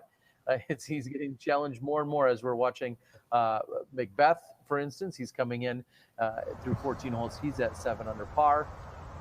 And Colten Montgomery is moving over to the drop zone with Colten's teammate, Eagle McMahon, out there on the chat board taking in the live disc golf this afternoon as well. Glad to have you on the board, Eagle. And that's kind of the danger of that drop zone. If you want to get aggressive on this hole, you've got to challenge the water. So Colten staying there a little bit short of circle one. He's going to have a pretty open look, but a little bit of water hanging out behind the basket there. And speaking of Eagle McMahon, who has just been tearing it up this year, he is currently in a tie for 16th. He's, of course, off the course right now. He shot a 4 under par. Looks like he had a double bogey, 2 bogeys, and 8 birdies. There, that's fun. Just go ahead and not have the water come into play at all and leave yourself a 20-footer for the birdie.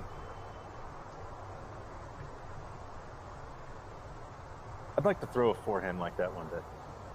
I mean, I'd like to dunk a basketball and hit a home run too, but I feel like I'm closer to that happening. But then you see my forehand and you say, maybe you should work on dunking a basketball.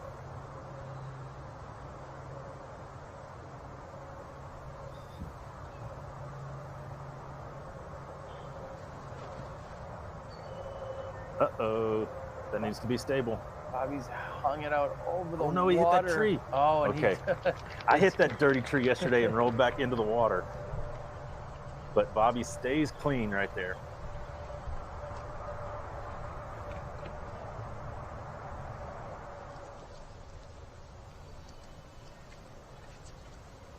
I guess Paul was just chatting with the fans or something.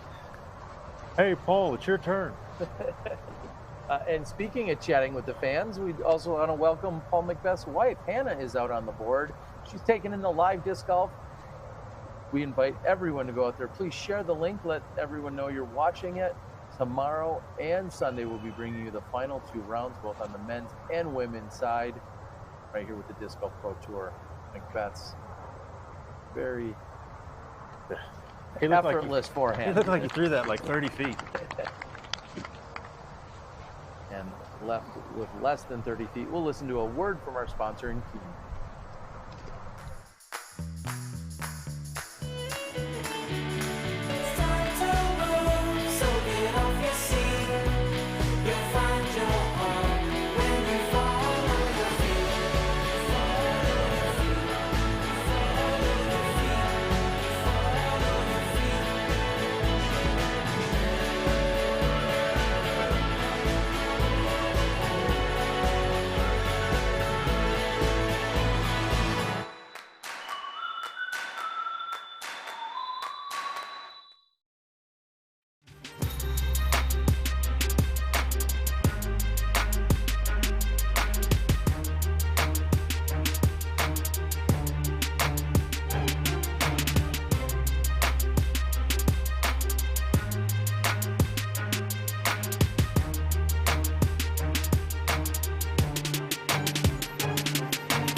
So with the furthest putt of the group, here's Colten to try to salvage that par from the drop zone. Oh, nice stroke. Well done, Colten. It is very easy to let these last few holes kind of slip away from you. So good job of bearing down there to get the par.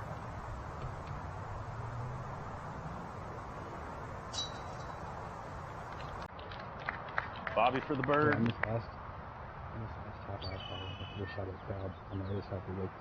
The battle continues. The pink shorts or the white pants? Looks like advantage pink shorts at the moment. Yeah, as far as play goes, I think both of them are losing in the fashion battle, maybe. Wysocki. Forward hat. We're moving on. So with the furthest putt of the group, here's Colten to try to salvage that par from the drop zone. Oh, nice stroke.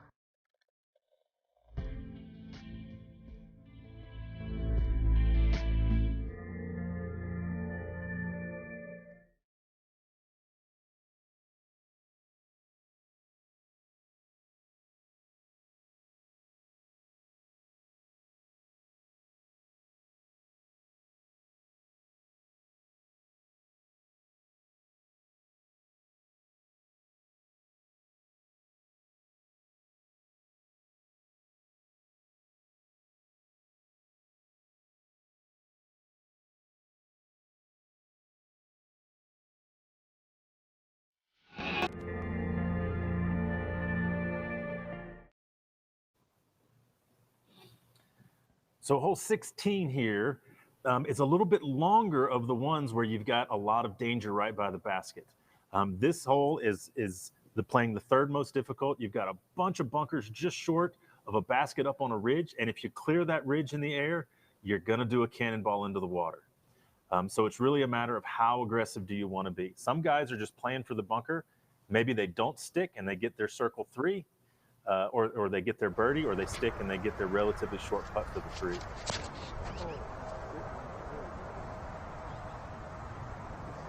That was, I got to think that was just a misfire. And Ricky Wysocki off camera, we saw Ricky kind of scrape his hand. Maybe he had something either on it or it's maybe a little sweaty or something like that. Maybe he was eating like a Snickers or something in between and he had nougat on his hand.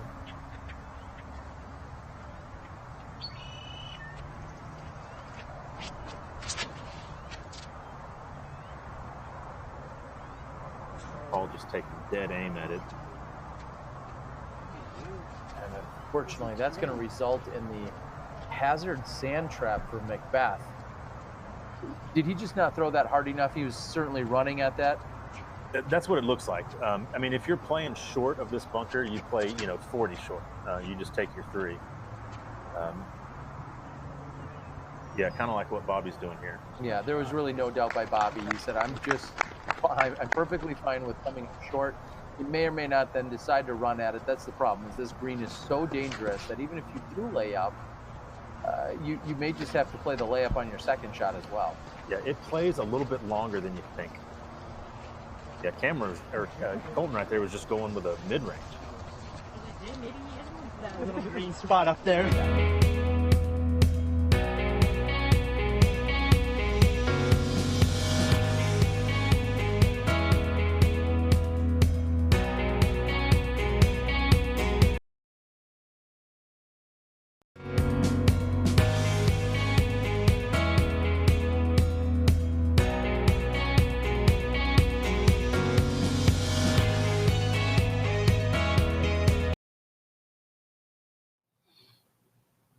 Welcome back, everyone. Terry Miller, the Disc Golf Guy, along with Dixon Jowers.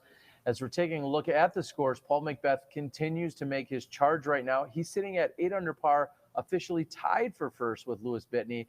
At best, I think, if he makes this putt, of course, he'll just remain at that 8 under par. Ricky Wysocki right there along with him, sitting at 7 under par. Preston Johnson is in the clubhouse at 7 under par. Joel Freeman, along with Ray Johnson, Drew Gibson, Cam Messerschmidt, all at 6 under par. And just a couple holes left to play here. Colten Montgomery also featured on our card. I think we've been treated to some really good golf here this afternoon on the live feed. Yes, and Ricky barely stayed above the bunker right there. Wow, he's for as bad of a drive as that was, and as close as that shot was to the bunker. I think he can really wipe his brow here and take away with the 3.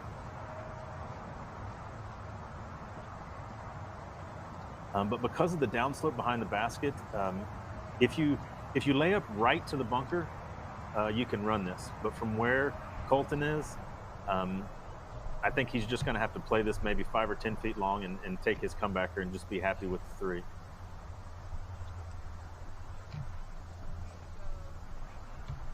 Uh-oh. Or he could run that it had a little really steam hard. on it. And it looks, thankfully for him, it had stayed up on top or just barely over the edge. Wow. And now he's got a death putt coming back. Yes. And that's what you have to be thinking about.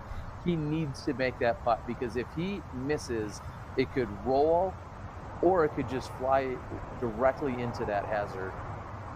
That is the definition of a death putt coming back. Musick can give it some... Uh-oh. That roll in? Tough to tell from our angle. Did it? And McBeth, again, looking to save his par here. Now here he is in the sand, however, it is very flat, although he is still putting uphill. Saving par. Pro AVR for Paul McBeth, no problem. A moment ago, I thought we also saw Kona Star Panis in the background. She travels around with Colten, or shall I say Colten travels with her, either way. She was the very first player to tee off for our 2018 Utah Open today. And the death putt, no big deal for Colten. Kona finds herself in 7th place. She'll be on the second card in the women's division tomorrow morning. So Bobby did stay up right there, taking his par. Ricky cleaning up as well. And so on this hole, the 3rd most difficult, all pars.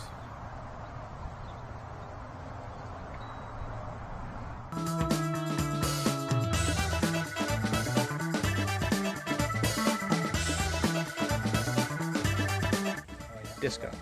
By area, the Great Salt Lake is the 6th largest lake in the United States. What is the depth of the Great Salt Lake?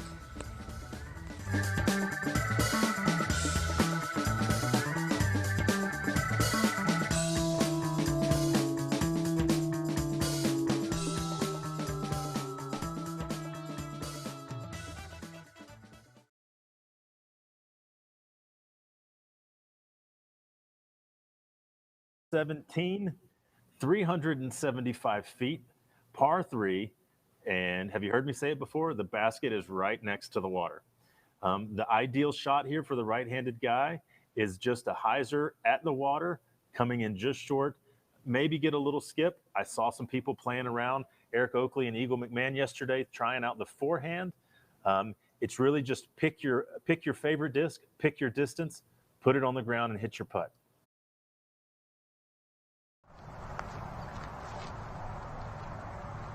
And so Ricky is making his choice as forehand here. I don't like this shot, number one, because I can't throw it, and number two, because yes, you're playing to the safer side, but if you want to get close, you're skipping on the short grass right towards the water. Or you can go super wide. Lay it out for Wysocki, and he's going to come up short, looking at the elevated basket. And that's not if you're straight left of the basket or short of the basket, you are putting right towards the water. Paul now going with the backhand. I'm going to guess that's a rock 3 maybe.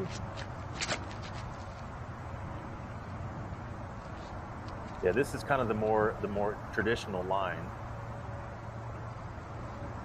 And safe just inside the circle. Got a little bit of skip off the shortcut fairway grass there.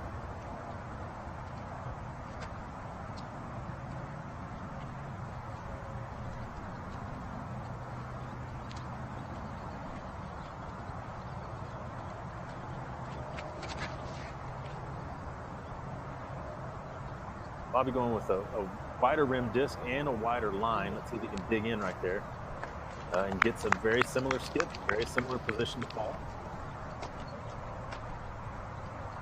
Let's see if somebody can save the card here and just poke Parker.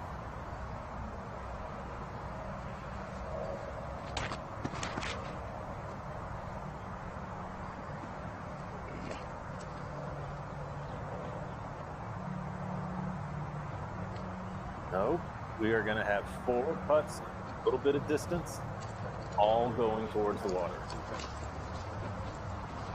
Disco. By area, the Great Salt Lake is the 6th largest lake in the United States. What is the depth of the Great Salt Lake?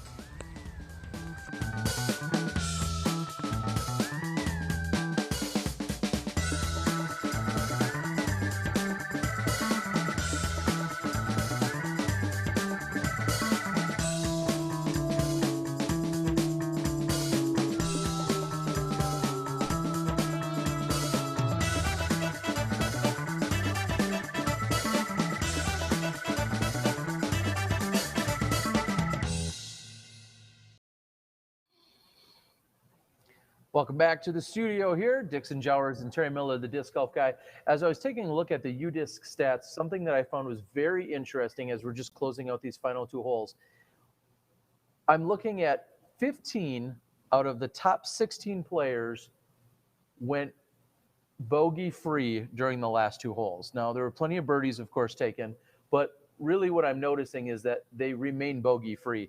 We find that you can get in plenty of trouble on these last couple of holes. Hole 18 almost feels like either a 2 or a 4 very commonly. It seems like everyone that's been successful today stayed bogey-free on these last 2 holes. So we'll see who can close out the round strong today. Colten making the good choice right there. He was just too far out to give that any sort of real run. And so if you're not going for it, lay up. That's my advice that I give to new players. Make your choice and commit to it. If you're laying up, absolutely lay up. If you're going for it, absolutely go for it. Ricky has not learned that lesson because he never lays up. I promise he's running this putt.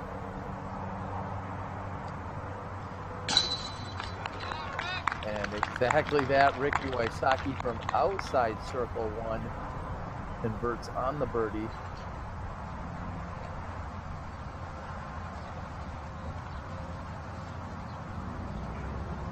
So yeah, those flags to the left of Bobby were really whipping earlier when I was watching this hole. Now it's just almost like a breeze to cool you down. Although when you're looking at an elevated basket towards water, it probably feels like gale force winds.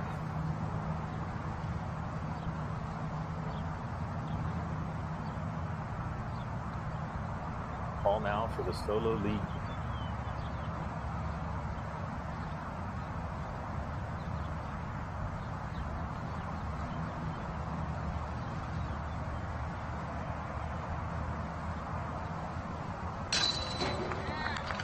Bangers.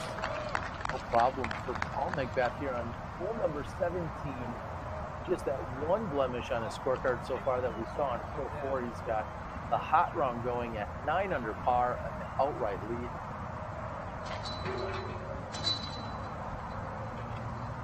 As Colten Montgomery and Bobby Musick tap in. Just one to play. We'll see you on the tee.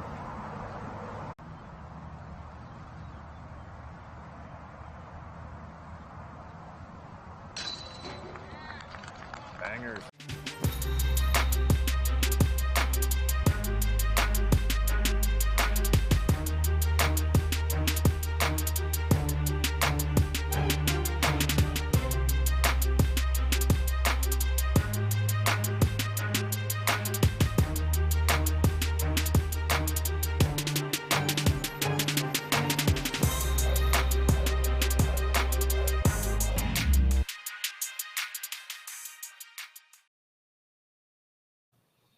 All right, 207 feet. What are you going to do? This hole, I mean, it's just sitting right there. There's a few different options, but basically all you're thinking is not be short. Ricky going with the forehand purple, because the last time he threw that shot, he ate the final round of last year. They've actually shrunk the green this year. It's a much tighter place to land than last year. But Ricky is going to have 20 feet for his birdie to finish.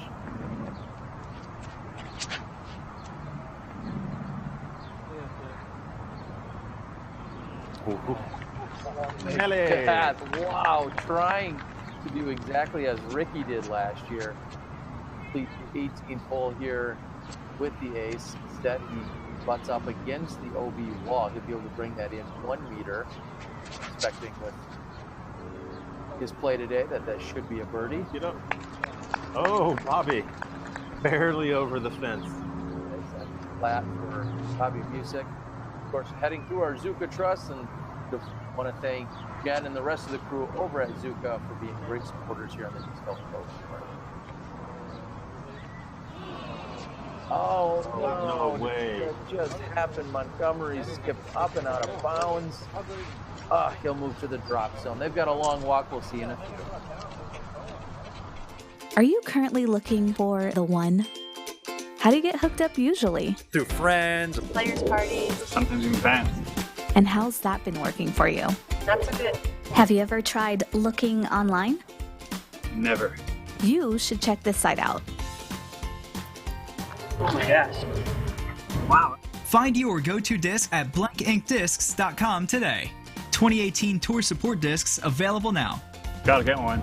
I need one.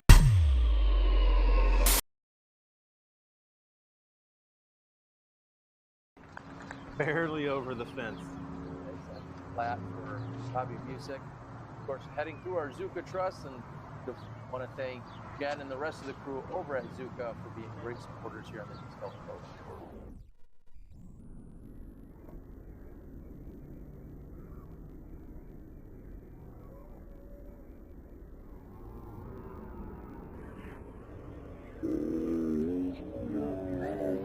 It just happened. Montgomery's. Are you currently looking? And Dixon, eesh. Oh, we just watched the replay, as did you guys, and that is brutal. painful. Yeah, he came up so much shorter. That was a lot of ground action, and then Yes. finally that last bounce to jump him up and over the wall. A very unfortunate break here for Colten Montgomery. And he was sitting there at 5 under. If he sticks that, he's probably, I mean, that's not really a putt you can run. The circle's edge putt, literally with, it drops off immediately behind the basket straight to the water. So he's probably going to finish at 5 under in a tie with a lot of good golfers and in a good spot to make a move. Now he's probably dropping to 4. that's going to drop them not just one stroke back, but a lot of people back because of that tight log jam at 5. Well, and they're making the round.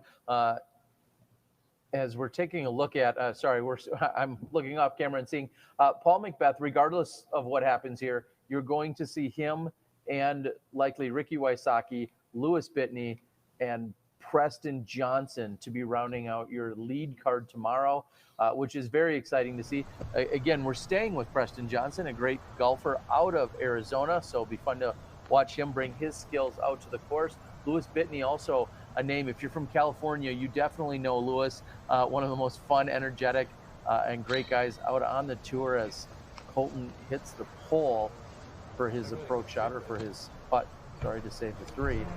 So that's what we're looking at for the card tomorrow. McBeth, Wysocki, Bitney, and Preston Johnson. Paul McBeth going to make sure to use that 1 full meter.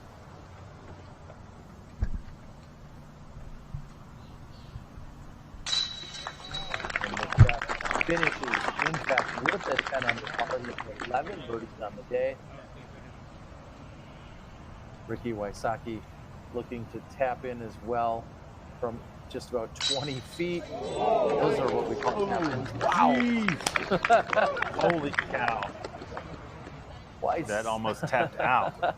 Wysocki moves to 9 under par with that in sole possession of second place. Louis Bitney at 8 under par. And Preston Johnson again at 7. Colten will tap in, and as you said, that's going to be a heartbreaker for Colten Montgomery. That's going to push him to 4 under par and put him in a pretty large-sized tie. He's looking at a 15th place. He's going to be then tied with David Feldberg and Eagle McMahon, along with Bart Kowalski. There you go. Bart Z. Okay, Bart. I don't know. That guy. Numbers and names are hard to say. So it's been a great day out here. I want to thank everyone that's been involved with the broadcast. We have people like Chad Inman out there who hustled around, got 2 rounds of coverage. He filmed the women this morning so we could edit together, and then ran right back out there and got the second round of the day for him. So I want to thank Chad. I also want to thank Trent, who's out on the cameras, Gary to the O back at the controls, along with Johnny V, Steve Dodge, along with everyone here, Jade Sewell and his massive staff and crew out here. It's been a great day. Dixon, looking forward to tomorrow. Yeah, I mean, I look forward to see how they're going to make the little changes that they're going to need to make. And I expect a lot of aggression on the course tomorrow, which just makes for super fun golf to watch. Well, we're looking at 81 degrees, low humidity, no precipitation in the forecast. I think it might be raining birdies is about the only thing we're going to see out there tomorrow. So we're going to close things out. Thank you to Johnny V back at the controls again in Milwaukee.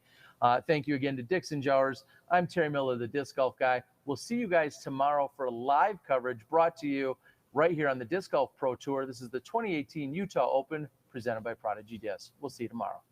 Go Hogs.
Yeah!